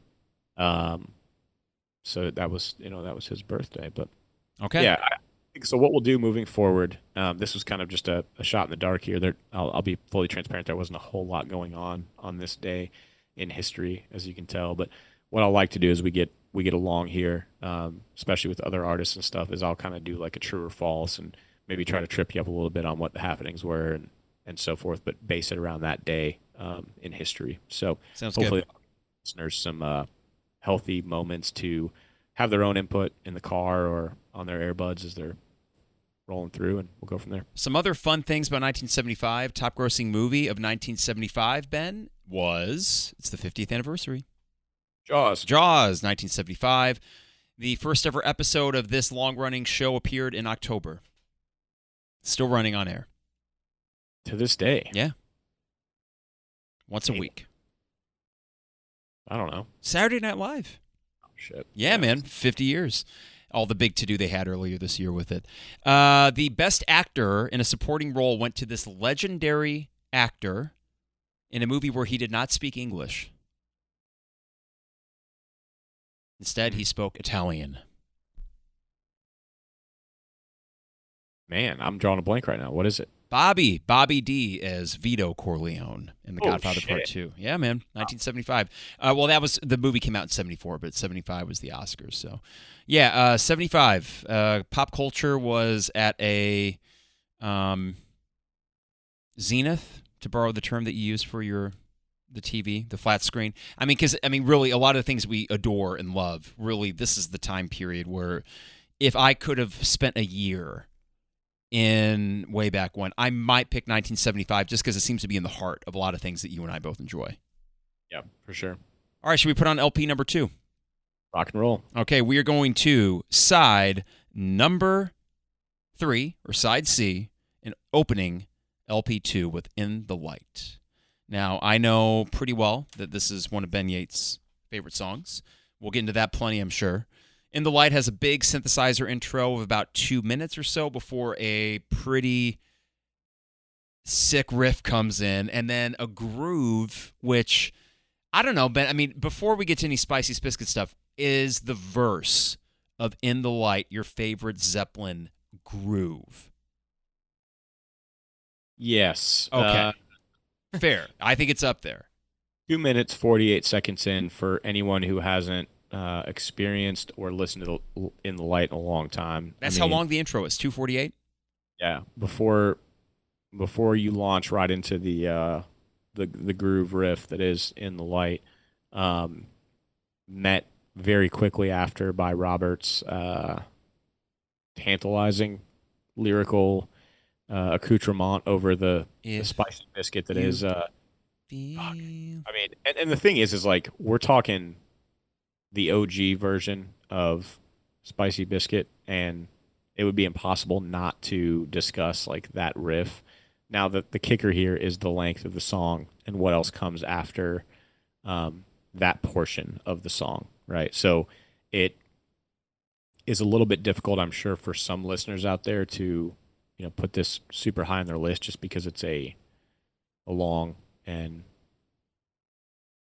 in lengthwise, it goes all over the place and isn't just that. But I remember the first time you ever played that song for me. Blew you away. Yeah, I remember that. Were we living at Blue Balks, or was it the sublet, or was it at my dorm, or Blue Balks? And I was kind of like, every time you introduce me to something, or I think we all do. We're always like, okay, well, prove me in a direction. But that took exactly 2 minutes and 48 seconds before I was just hook, line, and sinker. Like, what is this shit? And I don't know if I would have ever got there is the troublesome thing too, because it's just one of those tracks that if I wasn't just dedicated to saying I'm going to make it through this thing, going 3 minutes into a song almost before you get the goods, so to speak, with the way we were raised on just, quick glory, wouldn't have necessarily got there. But then I did. And yeah, man, I mean, it's as spicy as it gets in terms of the actual OG meaning of Spicy Biscuit. And everything else that comes with it. I mean, I enjoy the synth. I enjoy everything about the song that follows. It is one that I wished, like, there's a version out there that just encapsulated over and over and over and over again the essence of just the riff itself whenever it kicks in. But yeah, sure. I think that Robert, it's not just the riff when they really kick into the verse that boom, boom, bow, Jimmy has this cool overdub where at the end of every verse it goes, wow. It's like a drone guitar that kind of ends each verse. But it's Robert coming in with, hey, did you ever believe that I would leave you? And the way he sings it with such swagger, which is not really hinted at in the synth intro. He's got kind of they got an effect on his voice and he sounds kind of like an alien. And then he comes in just like, cock swinging, just like, like, whoa, okay, man, he's feeling it too. So I just love the same way that I listen to In My Time of Dying and I get excited at the prospect of watching them record that. I imagine the four of them doing this and you see Robert, his little left foot is tapping along with down, and he's feeling it. Yeah, but the funny thing is though, Ben, I didn't love this song. But vicariously through your like, holy shit, I was like, well, man, maybe I need to like listen to this a little closer. I liked it. And I think over the years, it's like, whoa, man, yeah, In the Light is something. And it's not just the riff, which is a great groove. It's got a triumphant chorus. It's kind of like, it's right up to that point of being cheesy. The down, down, down, down, down, down, down, down, down, down, down, down, down. But whatever, man. It's epic, and it works, and it's Zeppelin doing something that they had not done at all on their first 5 albums. If there's anything a little, to coin a term that one of our listeners used on Reddit, like corny, it's the like the or you know what it is? It's the right before Robert's. Well, yeah, that. But before Robert's vocals come in the intro, it's. It's got I don't know what all synth he's using. Do you know why they didn't play this live, by the way? Probably because of that. Well, it's analog synthesizers, so to tune, if you take them on the road, they were so easily detuned, and to retune a synthesizer was a pain in the ass. So they said, fine, we aren't going to do it. And they never did do it live. I don't think. I'd have to check YouTube for that. Maybe once or twice. So and maybe part of me feels like you just described, which I never really put into perspective before, is like I took this at just like magical face value. I remember another instance of you bestowing something upon me, which was Astral Weeks.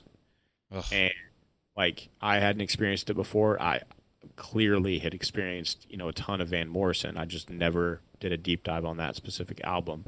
And when I did, I almost felt like protective over it because I hadn't before and didn't know who did. So like anytime I was around folks that like started talking Van Morrison, I was like, even like my Uncle Chris, I was like, Astral Weeks? And he's like, you know about Astral Weeks? Like, yeah. And then we'd like do a deep dive and just throw the album on. Harry Nilsson was another one. Nilsson Schmilson. Can we do that sometime?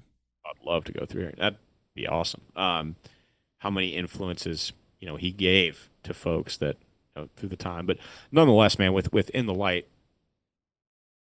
as the years have gone on and it's on in the truck or it's on at the house, there's a portion of it that I can't talk to anybody and no one can talk to me. But then there's also a pretty healthy portion of the song where I end up in conversation, drinking a beverage, and it's still going on in the background. And I don't know what it is about it, man, but I love that. I love that it has the ability to do that and it's kind of still going.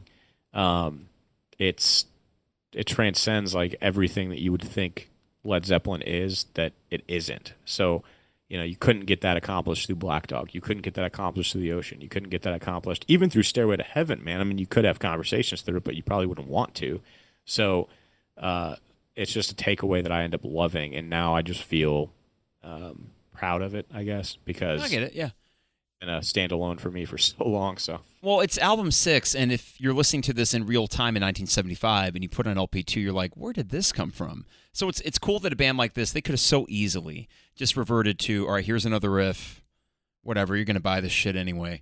And instead they're like, no, we're going to do something kind of off the wall, by their standards at least. So yeah, it's refreshing musically. It is, yeah, again, right up to that point of cheesiness maybe in parts, but you know what? It's endearing in its borderline cheesiness. I like how purposefully epic it tries to be. I think that's cool.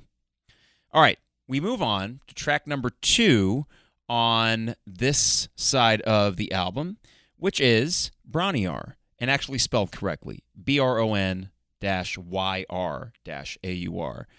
They forgot that extra R for Bron-Y-Aur Stomp. But this is a 2-minute little Jimmy Page acoustic number. We don't need to talk much about it, other than the fact that it is beautiful, and it's after the epicness of In the Light, it is a little bit of a palate cleanser, and I think it works perfectly in this space. And if I have like a Led Zeppelin acoustic mix playlist that I'll just throw on, this is on it, and when it does come on, it is very soothing. I just think it's very tastefully done interlude of sorts. yeah, I think it's perfectly put. I don't have much more to add than that, solely because it works and it's refreshing and sort of a palate cleanser coming off of In the Light. Always imagining, right, that we are hearing these things for the first time. But like, imagine putting on LP2, you hear In the Light, and I don't even really know what headspace you would be in if you heard that for the first time. That would be one where I might be leaving the house to go walk over to your window at home. Well, you lived on the second floor of your parents' house. Probably be like throwing rocks up at your window, being like, I'm coming in, and like, I know your parents have one record player. We're playing this fucking thing right now. Like, you've got to hear this shit. Yeah. But Bron-Y-Aur is like, it's a palate cleanser. It's refreshing. It's a good time. Yeah, there's a cool effect on it too that gives it a dreamlike quality. But you know what? Here's the beauty. We got a double album. We got other shit to talk about. So we're gonna get Bron-Y-Aur. We'll give it that minute and 30 seconds, and we'll move on to the next one, which is Down by the Seaside. Now, Down by the Seaside is kind of an odd number for Zeppelin standards, and it is, I don't know, Ben. Is it soft rock? Kinda like what genre is Down by the Seaside? Yeah, I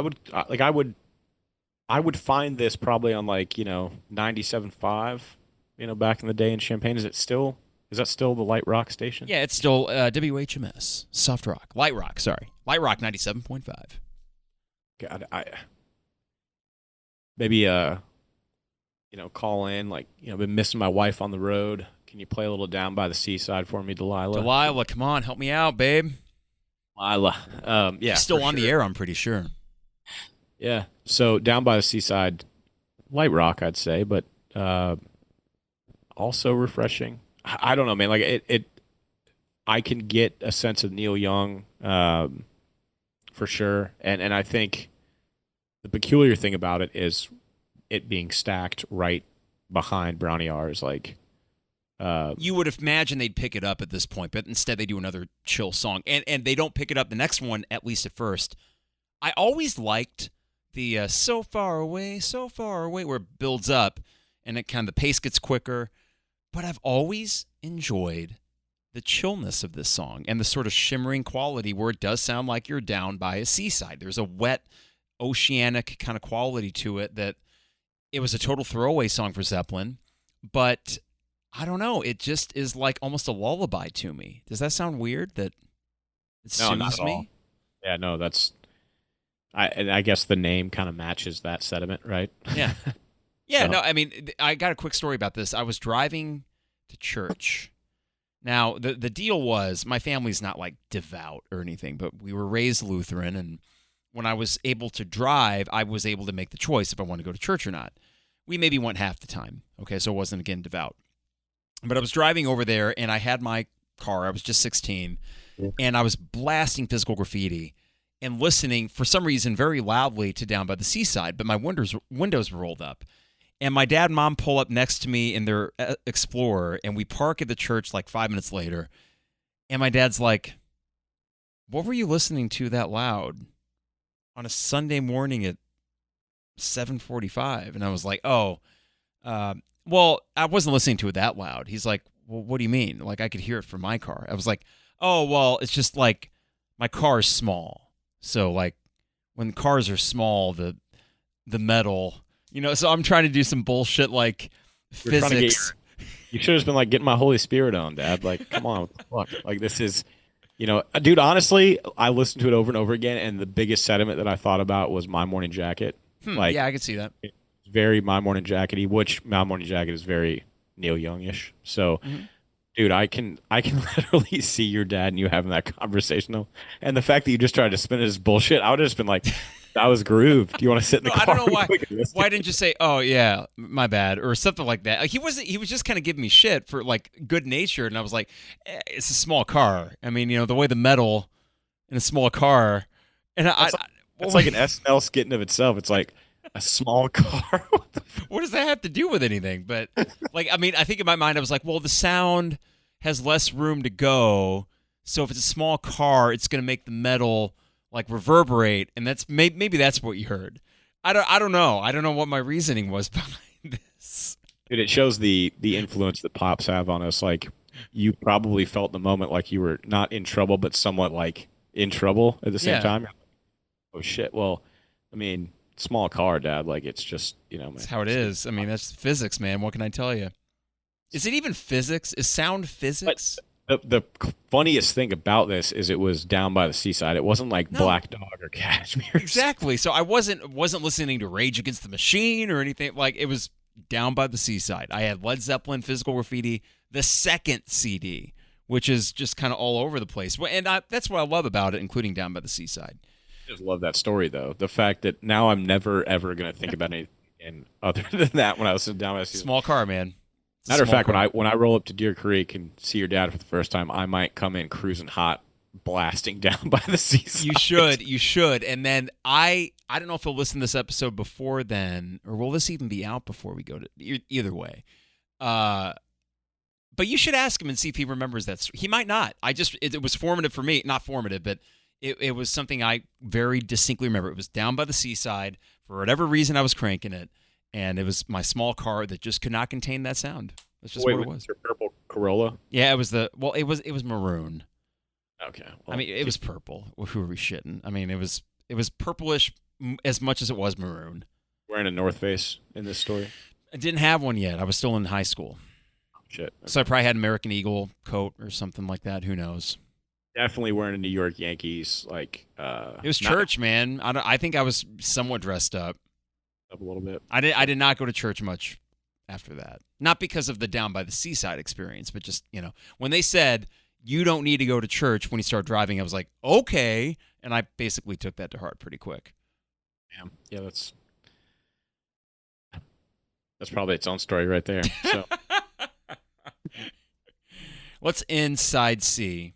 And this is a song to close things out that let's real quick, by the way, side A is gritty. We would agree with that, right? I think side B, while they're all rock songs, there was a brightness or kind of like a majestic quality to it almost. Kashmir, of course, is a big part of that. To me, side C, Ben, is the chill side. Yeah, no, without question. I mean, Down by the Seaside, Bron-Yr-Aur, In the Light, 10 Years Gone, like, you could throw that on.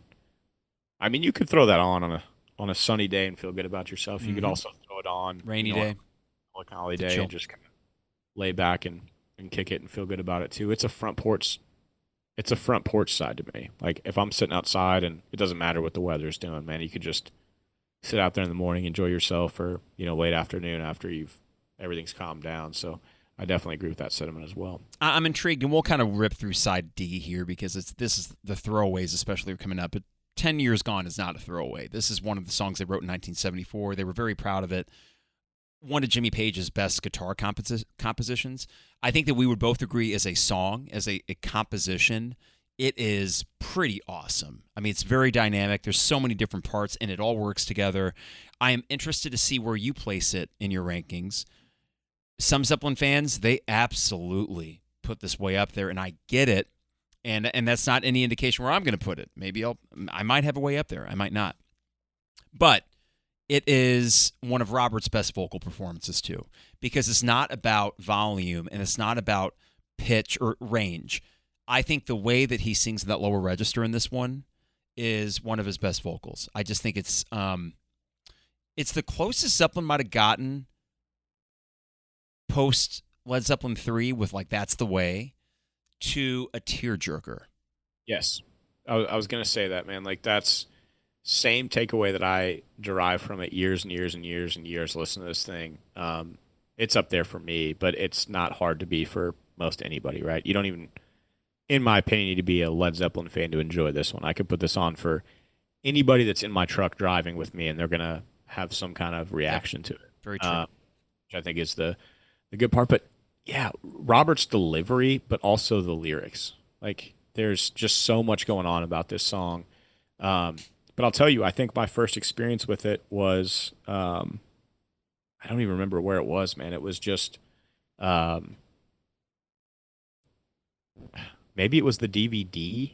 Maybe I'm wrong. I don't know, man. I don't think it's on that, because when they did do it live, and it wasn't all, maybe in 75 they did it. I forget if they did in 77, but I think John Paul Jones had to use a triple neck, and I don't know. It was at least a double neck for Jimmy Page, but it was an ordeal to try to take all those guitar parts and boil it down to a live performance. Yeah. So I don't think it's on the DVD, but I wouldn't be surprised, because In the Light was a few tracks before, that this would have probably just continued on and played 10 Years Gone at Blue Balks every now and then. Yeah. Nonetheless, I mean, I'm intrigued to see where it's stuck on your list too. It just the composition of it. I don't even know what else to say. I mean, it hits the strengths of all four, and most notably for me, Robert, just because of his delivery and then his lyrics. It's, if Kashmir wasn't on this album, and I mean, In the Light is my obscure like takeaway, but it would be hard pressed not to say 10 Years Gone isn't the best track on the album. So it would, if someone argued that, I would not dispute it. I think that it is. I wonder if the band too, when Jimmy brought these guitar parts, thought, Jesus, Jimmy, like this is something, because all those 8 tracks they did in 1974 are good. At least at a minimum, good, and more were rock-based, and this and In the Light are really the exceptions to that. In the Light still has some rock. This is its own thing. And I do think that it kind of stands alone in Zeppelin's discography. There's no song that I would compare to 10 Years Gone. If I did, it would be one of the acoustic ones from 3. And that's why I made the That's the Way connection. It's That's the Way is about not lost love, but lost friendship and growing up. 10 Years Gone is about lost love. And that's directly what the song is about in the lyrics. And yes, John Paul Jones did play a triple neck live when they did do it live sometimes, which would have been difficult.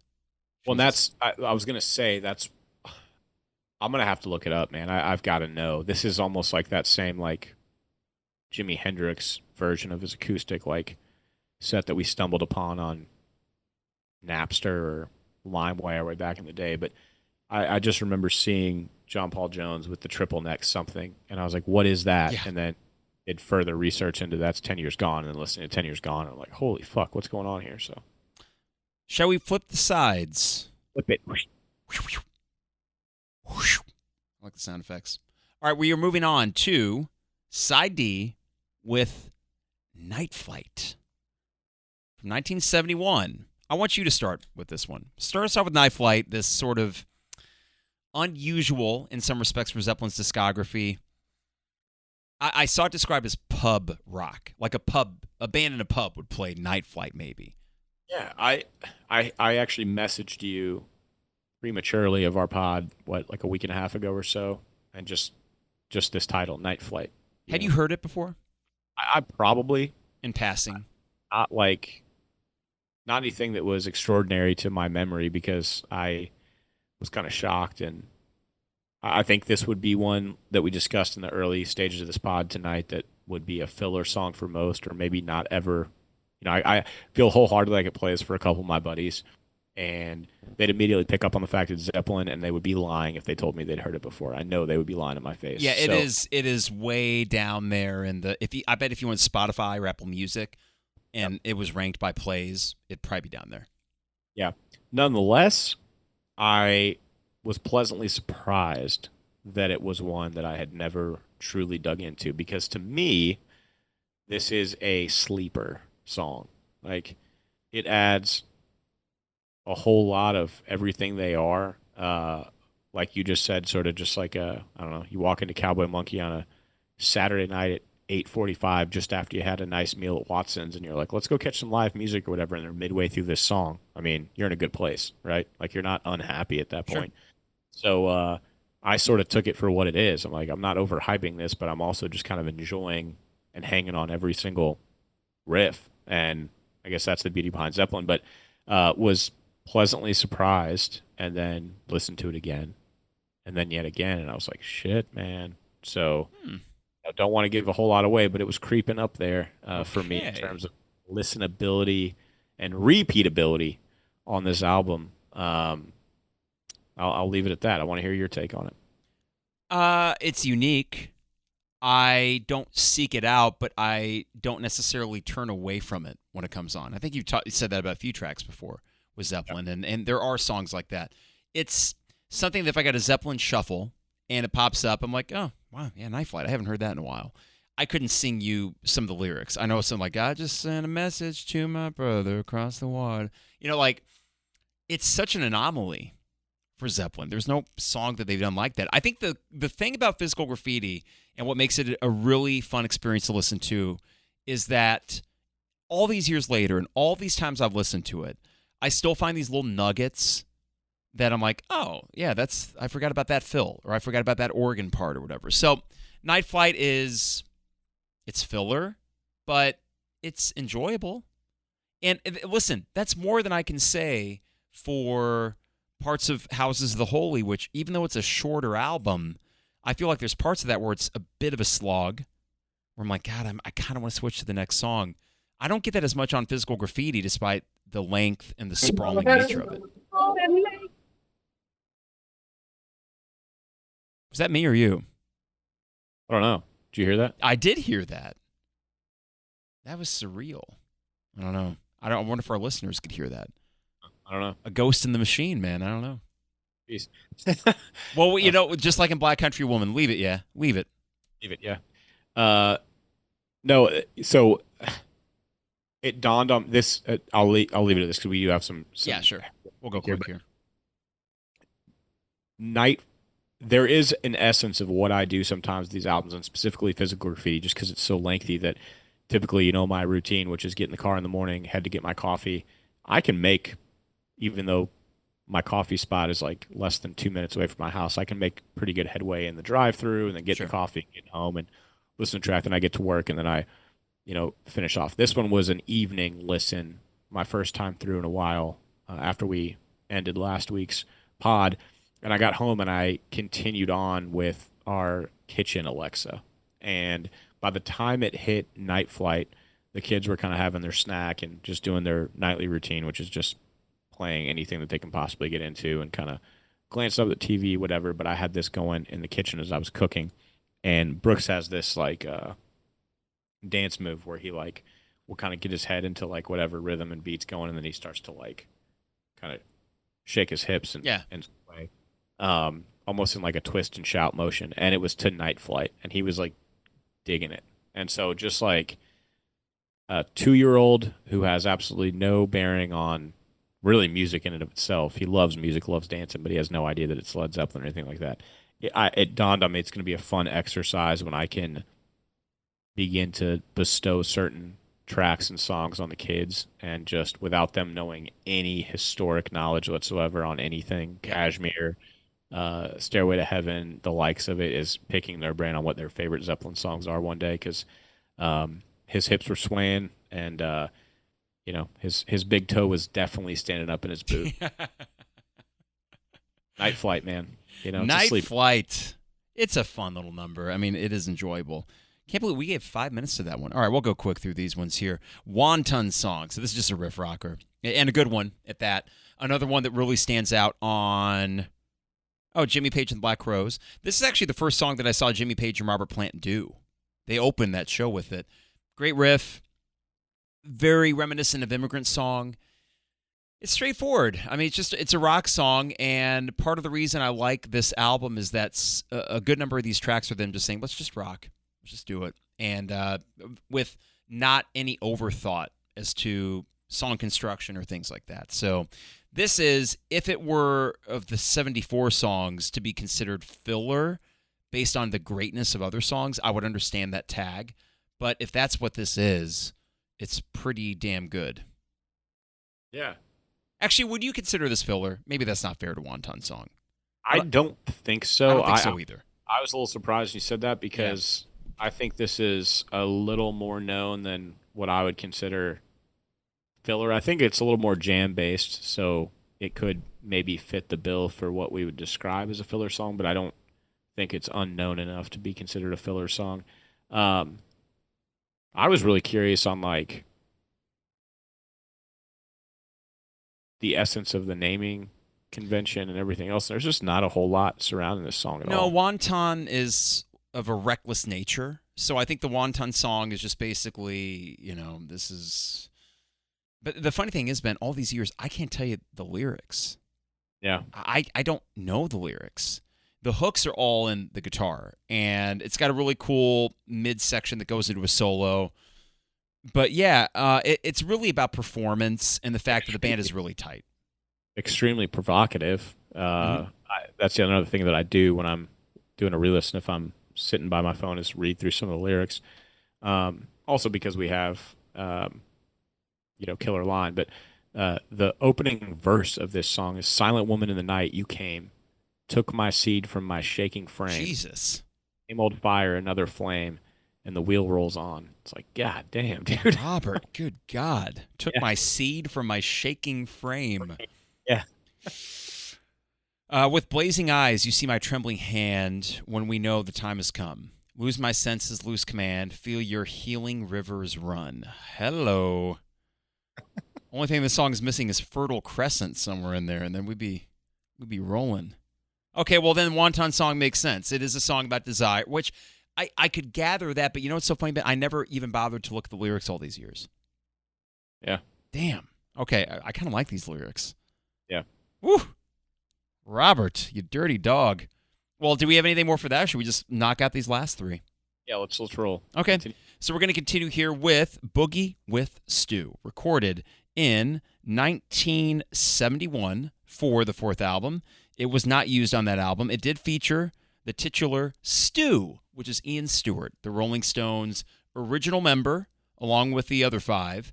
And he was out of the band because he didn't look like a Rolling Stone, according to Andrew Lou Goldham. So he toured with the band. He would play piano, sometimes on stage, sometimes off stage, because he didn't look like him.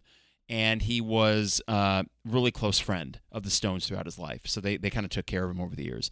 But he came in, he played piano on Rock and Roll, and he played piano on this song, which is my brother-in-law's, one of his favorite Zeppelin songs. And we listen to it on the boat when we go to Wisconsin every summer. I've always liked this song. It's so unusually produced. The drum thing, and I don't know, the little mandolin solo, a mandolin solo in this. It's a lot of fun. I've always enjoyed Boogie With Stu. Yeah, I don't mind it. What a sad story for Ian Stewart. I mean, it sucks, but on the other hand, he lived a good life. He got to experience the rock and roll lifestyle, and he could walk into a store and no one would know who he was. So, in a way, he lived a normal life, and when he wanted to live the rock and roll style, he could. True. It's not bad. Yeah, not. I mean, he is. You know what it's not, Ben? It's not Pete Best. You know what I mean? Right. It's not that bad. Yeah. Well, I'll look at that song maybe a little differently on the next listen. You kind of clued in to where this might fall in your rankings. Maybe Keyword fall. We'll see. Let's just get these last two out of the way. Is that fair? Yeah. Okay, cool. All right, Black Country Woman. All right, this is a song that was also recorded for Houses of the Holy, and it was recorded at Stargroves. You do hear the airplane going overhead, and Plant says, "Leave it, yeah." I think Eddie Kramer is who you hear saying, "I'm going to try to get this off." It's a very loose acoustic number. It's, again, it's filler, but damn, it is fun because the band is clearly just loose, and they didn't even bother putting a bass overdub on it. You just got mandolin, guitar, drums, Robert Plant. They did, I think, overdub that harmonica at the very end of it. But, yeah, what's there to say about Black Country Woman? You got anything? No, I do want to add, though, much like Down by the Seaside and, some of the others on this album, that it's kind of refreshing filler, but, like, they weren't in the nature of saying, hey, we're going to release an acoustic album, too. Like some bands, today where they would do, like, a lighter, less than album or whatever, where you can anticipate like, oh, that's the chill version of Zeppelin, and may never buy it. They included it within everything else, amongst everything else. So I appreciate it. It was yet another song that I was pleasantly surprised with, just because a lot of these songs you don't revisit. There's no reason to go to Physical Graffiti and then to Black Country Woman unless you're doing what we do. Yeah, so. Sure. No, I mean, I will say, this song, who do you think it's about? Let me rephrase. There is a line in this song that really Robert just gives up his whole familial relationships. When he says, "That's all right, I know your sister too." He put it on record. The dirty dog put it on record. His wife's sister? Yeah. Damn. Yeah, man. That was long known. It's in all the many of the books. And his wife, dark-haired, dark complexion, gorgeous lady. I'm sure her sister was gorgeous as well. Robert Plant's Robert Plant. Things happen in the world of rock and roll, and that's Black Country Woman, which is I Know Your Sister Too. So, kind of a throwaway song, but nonetheless glad that they included it, because I prefer a Led Zeppelin world in which this was released on an album rather than shelved for perpetuity. But we have one more song to go, and this is the last one from 1974 and the last one on this album as a whole, which is Sick Again. This one right here, Ben, is one they actually played live quite a bit in 75, 77. I think they even played in 80. Not at any of the reunion shows. It's not necessarily a Zeppelin classic, but it is very grungy, very dirty. It sounds like Decadence. Not the band, but like the adjective. It sounds like a band that parties and does coke and sleeps with women and gets up to shenanigans on the road, but eventually gets sick of all the hijinks. So I think it captures that dirtiness. It does. I was sort of like taken by the lyrics too on this one. It was kind of exactly as you're describing. The LA Queens, all of that kind of stuff, yeah. I also took it kind of as a nod. I'm like, is this sort of an essence of Physical Graffiti itself, like, and the album facade? Because it just sort of matched like what I would think of in the East Village, like, I don't know.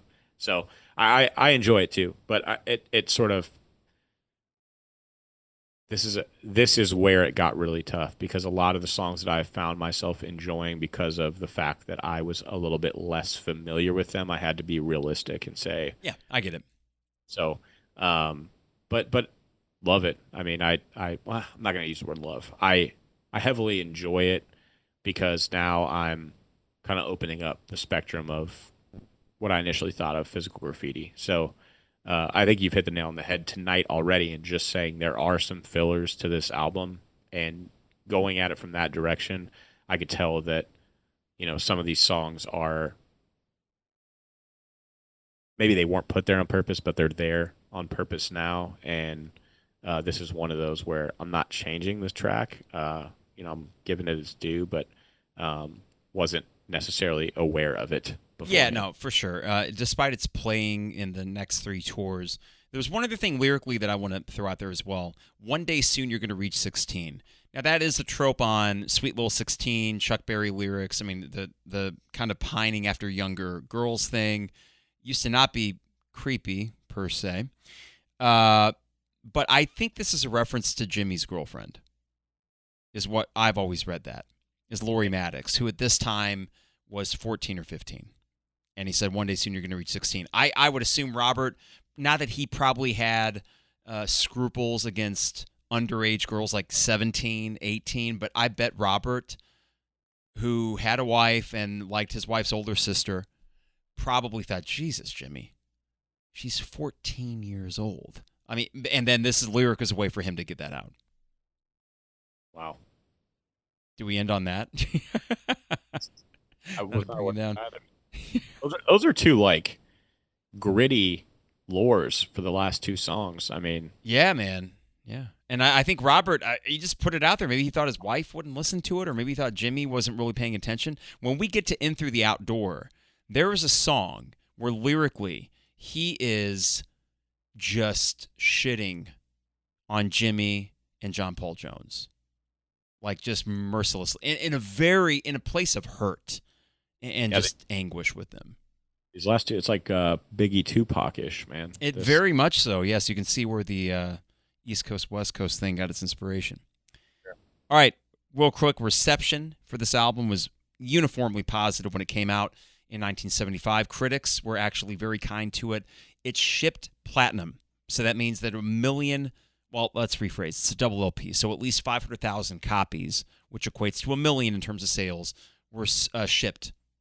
Pre-orders and all of that. So it was a massive success from the get-go. It came out towards the end of their American tour because of all the delays. Positive reviews included, let me just get a couple of these out here real quick, from New Music Express in England. Nick Kent was a famous reviewer. He actually reviewed it 3 months before it came out and speculated that it could be the group's best work to date. Quote, the album's tonal density is absolutely the toughest, most downright brutal I've heard all year. I would agree with the tough and brutal. March 1975, Billboard, their reviewer said the Physical Graffiti is a tour de force through a number of musical styles, from straight rock to blues to folky acoustic to orchestral sounds.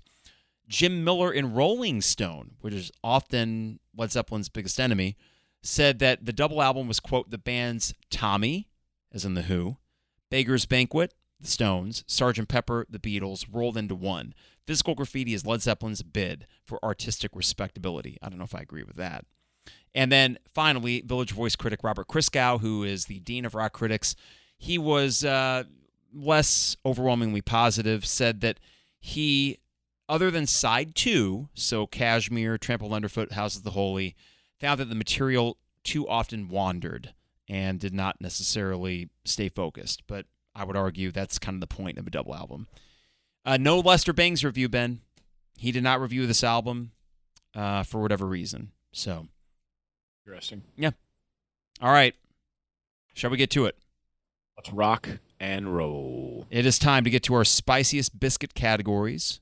We're going to start, well, just real quick, the categories that we do have include Killer Line, which is the mix of the best lyric and best vocal from Robert Plant. We also have alternative album title, so if it weren't called Physical Graffiti, what might we call it?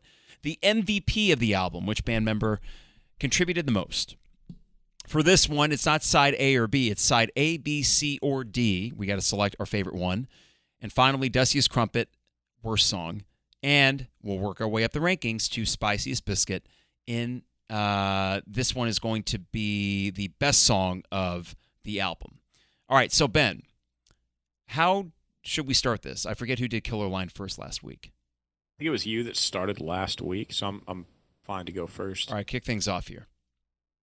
So you'll have to fit all this into our little imagery, but it's technically 3 lines. It's too good. And it kind of has to have the whole essence going into what is the actual line. So if you want to break it down just to what the third line is, I understand. Now, real quick, do you have these on notes? Yeah. Okay, so you can screenshot for me later. Cool. Yep. All right, let's hear it. Then as it was, then again it will be. And though the course may change sometimes, rivers always reach the sea. Yeah. Fuck me, dude. And interpretation is everything, right? So, like, Young Love, sure, you said that during this podcast, but for me, it could take on any shape whenever you're reading that. It's like rivers always reach the sea. Um, yeah, I thought about that. so And he delivers it with such confidence and sincerity. And I do think that's a great choice. I could, I tried, and honestly, I was like thinking every time we do this, I think, is this just too obvious but it's hard to escape with this one. And we talked about it during the track breakdown of 10 Years Gone. I'm like, I can't not do it. You know, yeah, I get it. There's a time to do it. It's right now. I'm like not arguing with anybody. So it's my favorite. It could arguably be put up there with like my top Robert lines in existence. So it was a no-brainer for me. I didn't do it. It was the first one that I looked to for a best lyric because it is one of Robert's best compositions as a lyricist for Zeppelin across the board. I mean, the whole song. The one that I went with is perhaps obvious, but it kind of, to me, sums up Robert Plant and his lyrical MO. From Kashmir, I am a traveler of both time and space to be where I have been. I was going to take longer passages from Kashmir, but that one line to me is such a summation of Robert Plant. As a person, as a musician, I'm a traveler of both time and space to be where I have been. And when you chart, I mean, this is the same guy that wrote Ramble On. They're spiritually very similar, right? But there's a maturity to this song, Kashmir, and really to him as a performer. It's like he grew up 15 years in 5. You know, he was a kid, and now he is a full-grown adult rock god who all the while has kept his sense of adventure. So, yeah, I think that line, I kept going back to it. I thought, I know it's Kashmir. I know it's one that a lot of people know, but I just think that's Robert in a nutshell. Look, I'm in a nutshell. So that's the one I went with. I love that. Alternative album title. I'll start. Go ahead. I got 2 selections. I want you to help me pick the better one. First one is Electric Magic. There's a K at the end of Magic because that has to do with the occult, and Jimmy Page is all into that with Aleister Crowley. So it feeds into that darkness. While there are 2 songs with acoustic guitars, and I guess 10 Years Gone would make it 3, though it's mostly electric. This is Zeppelin's most electric album yet. When you proportionally, it's mostly electric guitars throughout. So I thought this is Electric Magic, a term that they used in their 1971 tour. Okay, that's a cool term. It would work for this album. The other one is Concrete Jungle, which has more to do with the album cover, and there's a dichotomy. Concrete is urban, jungle is nature, and it just feeds into this sort of light and shade dynamic of Zeppelin. They're never one thing. They're everything, and there are a bunch of contradictions that somehow work together collectively. So Electric Magic, Concrete Jungle. What do you think?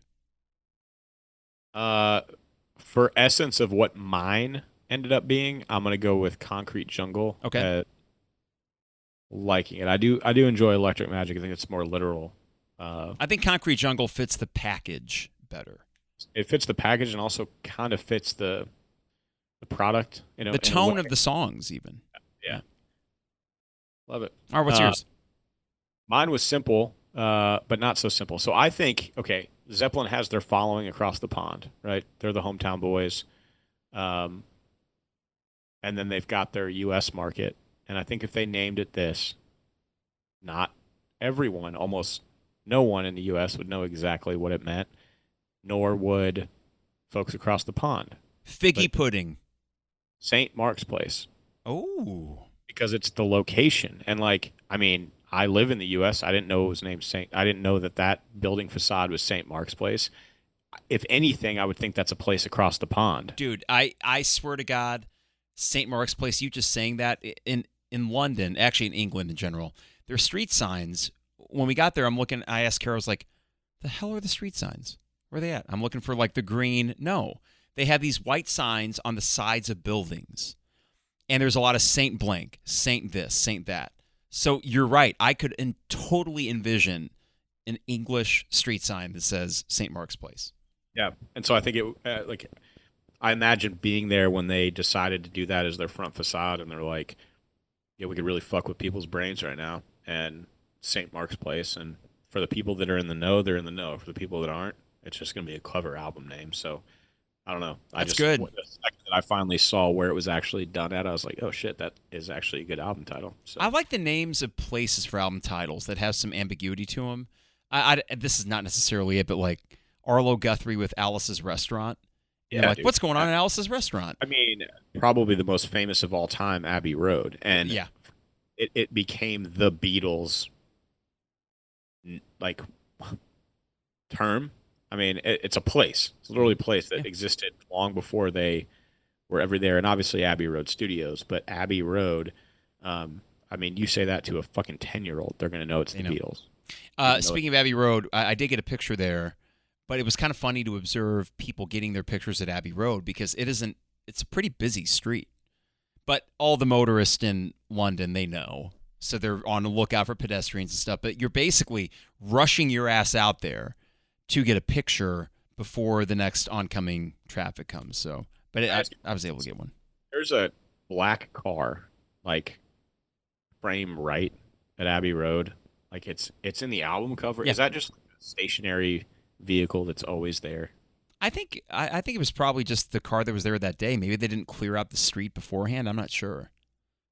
But it was strike. It was just a quick glance. And you're like, oh, it's still Abbey Road because the buildings themselves haven't really changed. The cars have, and that's why you try to get a picture without a Tesla or something in the background. You want fewer cars, but everything else basically looks the same.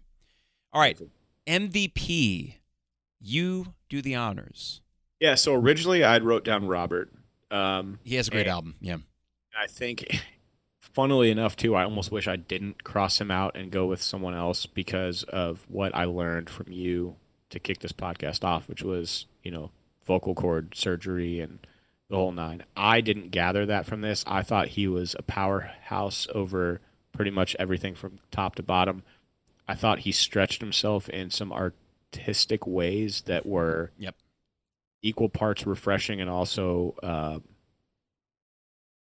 surprising in way of, like, again, Led Zeppelin keeping you on your toes and hungry for more. Like, just when you thought you had him pinned, going into this album, what you thought they're just about to unleash all of what they've got and what they're capable of doing, they did more. And I was going to name him, but then I did a little bit deeper of a dive, and I came up with Bonzo, John Bonham. I thought that he sort of finally seemed to have his swan song of sorts, which is like, I'm going to be a facet of this album and actually have a pretty decent deal of input in the structuring and production of songs and things like that. So when I read that, I was like, yeah. And then it's funny when you read things like that and it is seemingly underneath your toes like the entire time, and then you go back and you listen after you've read that, and it's impossible not to hear his power, both literally and figuratively, in where his hands and fingers are in terms of songs. So yeah, I think that's a great pick. I was considering that, and did we both give John Bonham MVP for 4? I did. Back, I'm not sure. But regardless, this would be the other one that I would consider for him, and I think that's a very good choice. I went with Jimmy Page. I did. More because the sprawling nature of it, having to compile old tracks, and when it came to track listing, I'm speculative, but I'm pretty sure that he was the one to really sequence this album and make it make sense. So from a production standpoint, from a performance standpoint, I think the guitar work on this is some of his best. And, it's Robert, there's an argument despite his vocal cord surgery. I think you're right. He was a trooper on this. John Paul Jones is John Paul Jones, and he's worthy as always. And John Bonham, I think what that show's been is, as we're having this discussion, they are a true band.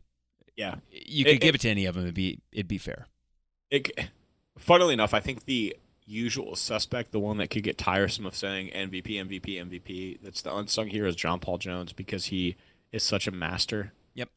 He's a master, and they knew it, and they knew they had him in their pocket. it would also be impossible to say, well, this is Jimmy's baby, and he's sort of the driving force behind 90% of what you hear in terms of how the songs flow and the end result, because he's not going to let something go out the door that isn't fully got its full stamp on it from him. And then it's Robert Plant. I mean, what else can you say? But I think I love how we approach it, because you really have to sort of dig just a little bit deeper under a layer and come up with who you feel is most powerful in the album. And I agree with your pick. Jimmy is, if you decide to listen to the album top to bottom and just focus your attention to Jimmy, like, yeah, it's you'll be happy with yourself. But I did that with John Bonham, and I was like, God damn. So here we go. All right, side A, B, C, or D. I'll kick this off here. Go. Side A was a consideration, but one track left me wanting. Side C is just a nice rainy day side. It's just very chill and a good nighttime, good rainy day. Side D is the throwaway stuff. It's fun. Side B. I'm going side B because Houses of the Holy, Trampled Underfoot, Kashmir, there's not a weak song in the bunch. I could listen to those three straight through and have no inkling to skip forward. So I'm going to go with side B. Per my own rules, I do a takeaway for this based on how many tracks are majority, right? This was a weird one because there's, 4 sides to choose from. But in my top 4, there were 2 from this side. Can I predict? Oh. C. Yeah. Yeah. So that's great side. And it was 2 from that, and the other was from B and A. So, but oddly enough, and this is just food for thought, in my top 6, there was 2 A's, 2 C's, and a B. Okay. So. Well, wait, 2 A's, 2 C's. Was there 1 D in there as well? 1 D, yeah. Okay, got it. Top 6, I would say top 5. Would we agree that side D is the weakest? I mean, it just is, right? Yeah. Yeah. Well, to add essence to that and not give it away, I mean, if people are doing this quick of math before we get into our rankings, my 12 through 15, there are 3 Ds. So. There you go. Now, I will say this as we get into Dustiest, Crumpet, and Spiciest Biscuit. We'll have you do the honors. And as I was reading those categories, it occurred to me that I was getting ahead of myself with the predictive part of it. Because what we're going to do is predict what each of our Dustiest and Spiciest songs will be. And as I said Spiciest Biscuit, I said because I was already ready to predict. Ooh, okay, I like that. I'm looking forward to Chicago. Ben just showed me a set list for Dave tonight. Okay, so as I was reading Spiciest Biscuit, I was already kind of making my prediction as to what I kind of already figure yours is. But how should we do the predictions here? I think we'll just do it real quick. I think your Dustiest Crumpet is Boogie With Stu. I think your Spiciest Biscuit is In the Light. I'm almost certain of it. So therefore, I think your second favorite song is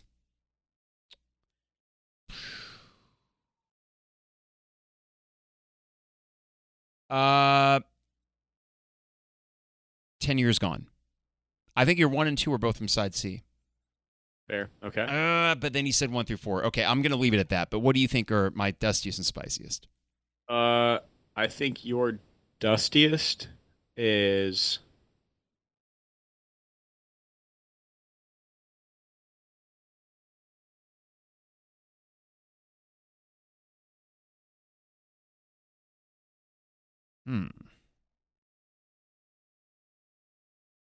There are 15 to choose from.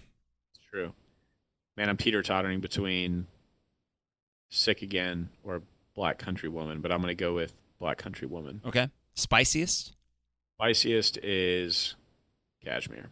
Okay. You do the honors? Yep. Did I get the Dustiest Crumpet correct? Did. Boogie With Stu at 15? Let's do it 15. Oh, man. 14, Black Country Woman. Okay. 13, Bron-Yr-Aur. 12, Sick Again. Okay. 11, Custard Pie. Mm-hmm. 10, Down by the Seaside. Okay. 9, Houses of the Holy. Okay. 8, the Wanton Song. 7, Trampled Underfoot. Mm-hmm. 6, Night Flight. So like I said, man, that thing that thing rose to the occasion. And honestly, I know I'm going to get a ton of shit about that from That's fine. ass with Wanton Song and Trampled Underfoot being underneath, but like I was from 10 on up, I was doing this or that, right? And it's like, well, in terms of this and this head to head, it just edged out. It just edged out. So it kept going. It kept winning the rounds, if you will. Okay. 5, the Rover. Okay. 4, In My Time of Dying. 3, 10 Years Gone. 2, Kashmir. 1, In the Light. And wholeheartedly, I gave it away when I was doing the song review. I couldn't not, though. Yeah, I get it. 2 minutes, 48 seconds. On my deathbed, somebody says, "What's a spicy biscuit?" I'll say, quickly, before I pass away, go to 2 minutes, 48 seconds. Like that, my friends. Skip that synth intro. Get to it. That is a spicy fucking biscuit. Cool. So, it is what it is. And honestly, I went back and forth. I've got an arrow switching the two because it was going to be a game time decision for me on whether or not Kashmir was going to be my spiciest biscuit. This is not me saying that Kashmir isn't the best track on the album. I just want that to be clear. I get it. Like, That's Kashmir is on the Mount Rushmore of Led Zeppelin songs. I'm not going to act like it's not. But for me and this list, if I didn't put In the Light as my spiciest biscuit, then there are no spicy biscuits. And it's the mix of objectively awesome song, but also something that resonates with us. And sometimes it really applies when it has a groove, which is what In the Light does. All right, so I got both your Dustiest, Crumpet, and Spiciest Biscuit, right? You did. You correctly... Wait, what do you think my Dustiest Crumpet was? I went with Black Country Woman. You were correct. It's throwaway. I don't think it's that good. I just don't. All these years, I like acoustic Zeppelin. It's never moved me. 14, Night Flight. Wow. I'm sorry. Yeah. It sounds like a cover, but I don't know. It is so unique. It just doesn't, it's never resonated with me. It's fun. I mean, here's the thing. If the 14th out of 15 songs is Night Flight, it's a classic album. 13. Sorry. Not to cut you off. I just think it's so different. And that's probably why it was so high for me that I'm like, it doesn't even need to resonate with me. I don't know why. Maybe we'll see in a couple of weeks. Whenever I've listened to a couple more times, I'll be able to put my finger on it and revisit it. But sure. In our wrap-up pod. But I do feel you, man. I mean, ultimately, when I was going through it originally, I've got notes just to the left of this, and Night Flight was number 14. So as time went on, it was just creeping in my head, and it built up. So 13, Sick Again. Never got it. 12, I like it a lot. It's an interlude, though. Bron-Yr-Aur. 11, the Wanton Song. Though after reading those lyrics, maybe I need to reconsider. 10, I put Boogie With Stu over the Wanton Song. I love Boogie With Stu, and I got a 10 out of 15. Number 9, Custard Pie. Once I get a couple minutes into it, I'm really feeling Custard Pie. All right, my highest ranked filler, so to speak, is Down by the Seaside at number 8. Yeah, it is. You rolled into church listening to that, dude. I know, man. It is just very soothing to me, always has been. Number 7 is what I consider just a great riff. It's an earworm. It's a great little pop rock song, Houses of the Holy. Number 6, and again, I love it, In the Light is my number 6. I did make a late switch between this one and number 5. I moved 10 Years Gone up a spot. Because I just thought if I had to listen to one complete song, In the Light, top to bottom, or 10 Years Gone, top to bottom, I think I would still pick 10 Years Gone. I wouldn't skip the first 2 minutes and 49 seconds of it, right? 4, Trampled Underfoot. it's just eventually the groove it's so hypnotic. I get into it 2 minutes in, kind of like Custard Pie, but better. And then I'm transfixed. About 2.5 minutes, 3 minutes in, I'm just like, just do this for 10 minutes if you wanted to. Number 3, the Rover.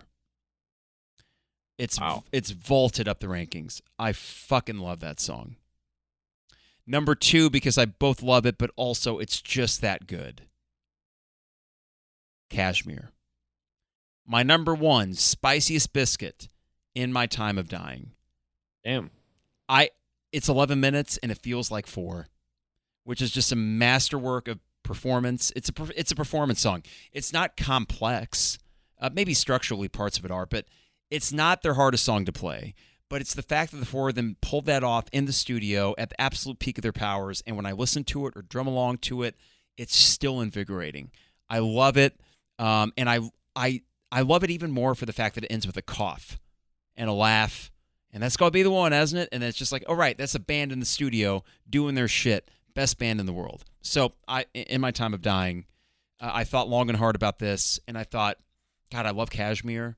But if I got to pick one song to listen to in my car or play along with right now, it's In My Time of Dying. All 11 minutes. Love it. I'm a little shocked. I mean, I agree with you. And again, there's similarities in our top 5 in terms of 10 Years Gone, In My Time of Dying, Kashmir, and The Light trickled a little bit further down for you. But still top 6. I mean, it's really good. Right. So, jumble them around a bit, and I think we get to the argument of what we were talking about yesterday with the Eagles, which is, in terms of your Rolling Stone, your U2, what were you raised around? What resonates with you in those moments where you didn't know they were actually sticking? And 10 Years Gone can do it, and The Light can do it. Kashmir can clearly do it. But I also kind of enjoy the fact that we both put Kashmir just a step down because, like I said, it's on the Mount Rushmore. We're not arguing the takeaway of where the track is in terms of. We did the same with Stairway. We both put it number 2, and it's. And I'm not trying to be cute either. I'm not no, trying to me be either. I'm not trying to be the Dick Vitale, Skip Bayless, where I'm like, "Ha, got you, fuckers.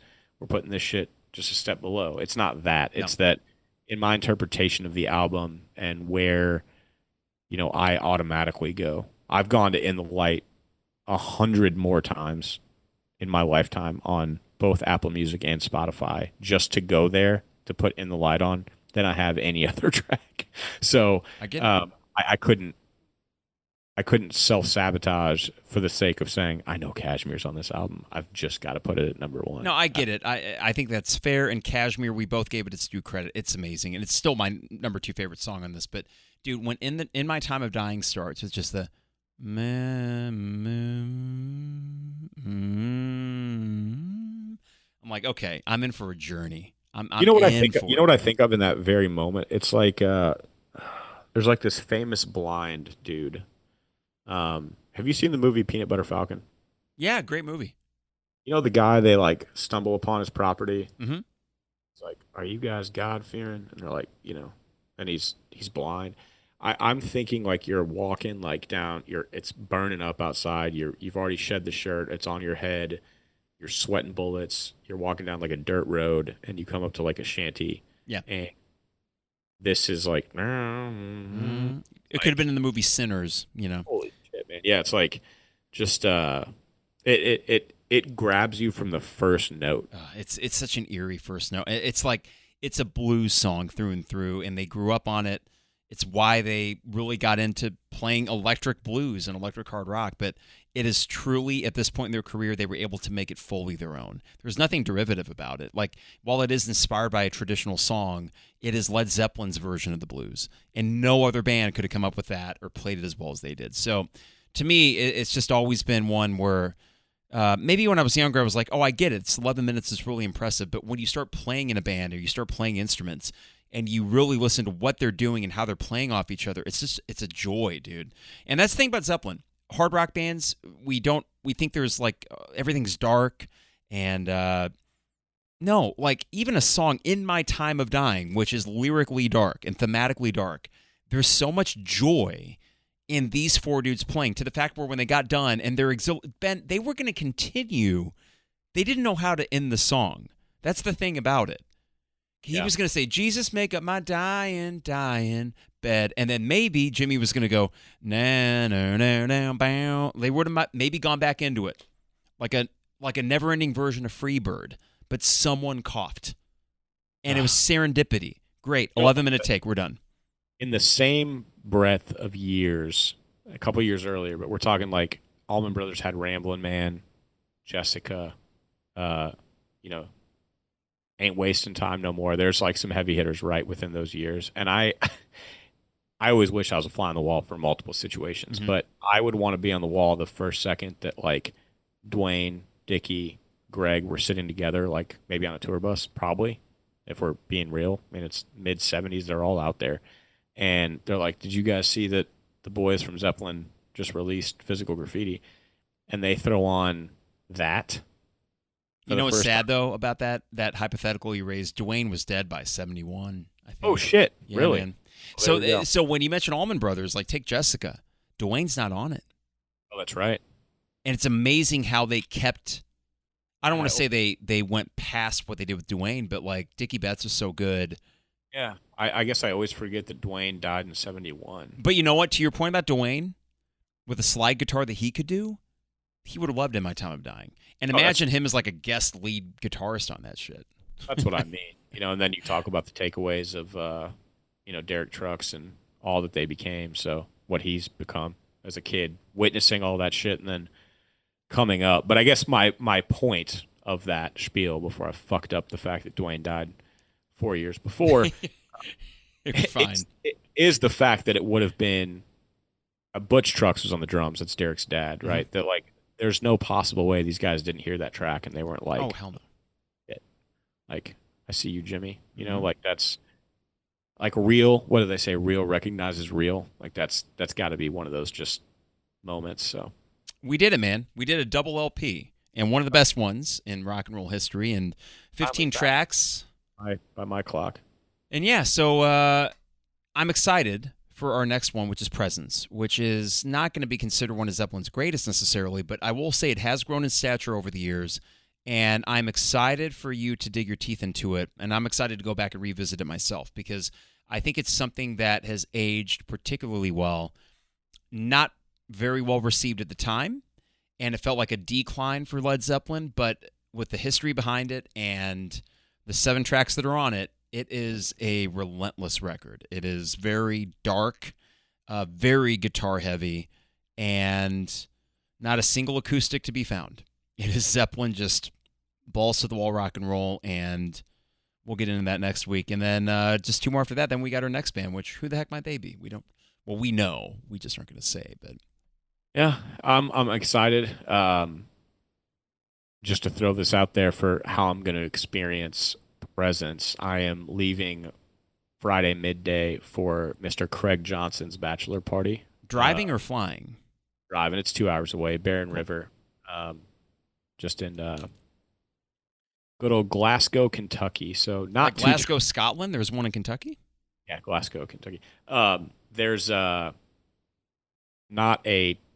it's not too far from where we did your bachelor party, actually. Cool. But we're heading down. There's like, I think 11 or 12 of us. We're doing a couple days down at the lake. Good buddy Luke Hare has a boat and a jet ski and shit. So good times will be had. But Craig and Keith Johnson, brothers, have sort of taken a deep dive into our podcast too. So I'll save this for fireside, late night, scotch and whiskey pours and say, you know what I'm going to do, guys? I'm going to throw in a couple tracks from Presence so we can experience this together. So hopefully I come back with, no pun intended, some good tea for us to kind of discuss how things are going on, my takeaways from that. Because I'll be honest, man, aside from 2 or 3 tracks on this one, I'm sort of flying somewhat blind into what I'm about to experience. And I know they're probably going to be familiar when I do get around to it, but I'm looking forward to it because unlike any of the first 5, I'm sort of at a 6. I'm just like rolling into this one with 0 expectations. So I think it is one of their most cohesive albums, meaning that all 7 tracks, There's a uniformity to them. It's less stylistically all over the place. And if a Led Zeppelin fan were to tell me, and I mean this truly, if a Led Zeppelin fan were to tell me my favorite album is Presence, I wouldn't say, oh, quit being a contrarian asshole. I would say, you know what? That's an interesting take. I could see it.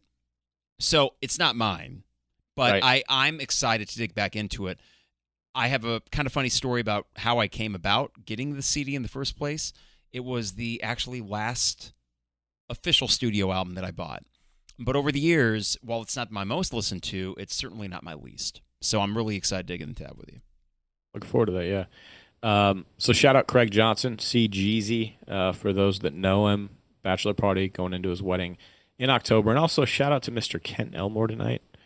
The Cubbies won 8-0, so those Busch Lights are going to stay cold for at least one more day. Now, is it a 4-game series? What's going on? We're 2-1 right now. For listeners, we have some friendly banter going on, because in the great state of Illinois, there's a lump sum of folks from Champaign or south from there that have been born and raised for some reason on the St. Louis Cardinals, despite it being in a completely different state that some of them have never actually even been to.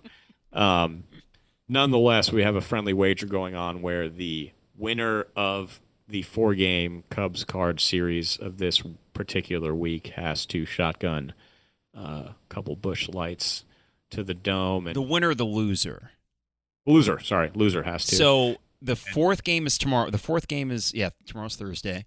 And at this point, it's a draw situation, or Matt and I are going to be shotgunning some Busch Lights, which will come at the perfect time because I'll be leaving for a bachelor party. And I'll say, if it's a draw, does it roll over to the next series? Yeah. Okay, makes sense. All right. Well, but enjoy your bachelor party. We'll get back to this next week. Presents. We're right in the thick of summer right now. It was the hottest week yet. And I do think that Presence is a good summer album. It's just rock and roll, balls to the wall, a lot of guitars, really good for... Inferno out. What's that? There's an Inferno out right oh my now. God, it's pretty miserable. Well, hey, enjoy your trip. I will be seeing you actually in a few weeks. Well, I'll be seeing you on here, but of course in a few weeks at Dave Matthews. Yeah, part of me wants to send this album to Halliburton. Just say, have a little listen to track number 1. Achilles' Last Stand. Wow. Soon. Ouch. You know what's so weird, dude? Okay, because of all the war shit going on, I think meant the weapons manufacturer, Halliburton. And then I forgot to talk about Tyrese Halliburton snapping his Achilles in Game 7. Jesus. My head is not in sports right now, actually. We'll hear that, probably. But Yeah. Nonetheless, good times. I can't believe we did it, man. That's 15 tracks. That was a powerhouse album. Next week's easy, man. Next week's 7. Yeah, And the week after that, 7. I'm actually looking forward to going back to OG short track Zeppelin. Yes. And here's the thing: there's on the next couple albums, we don't need to devote a whole lot of time to certain tracks, and we'll shorten some of those up as well. But 2 interesting albums coming up, and then we'll wrap things up with Coda.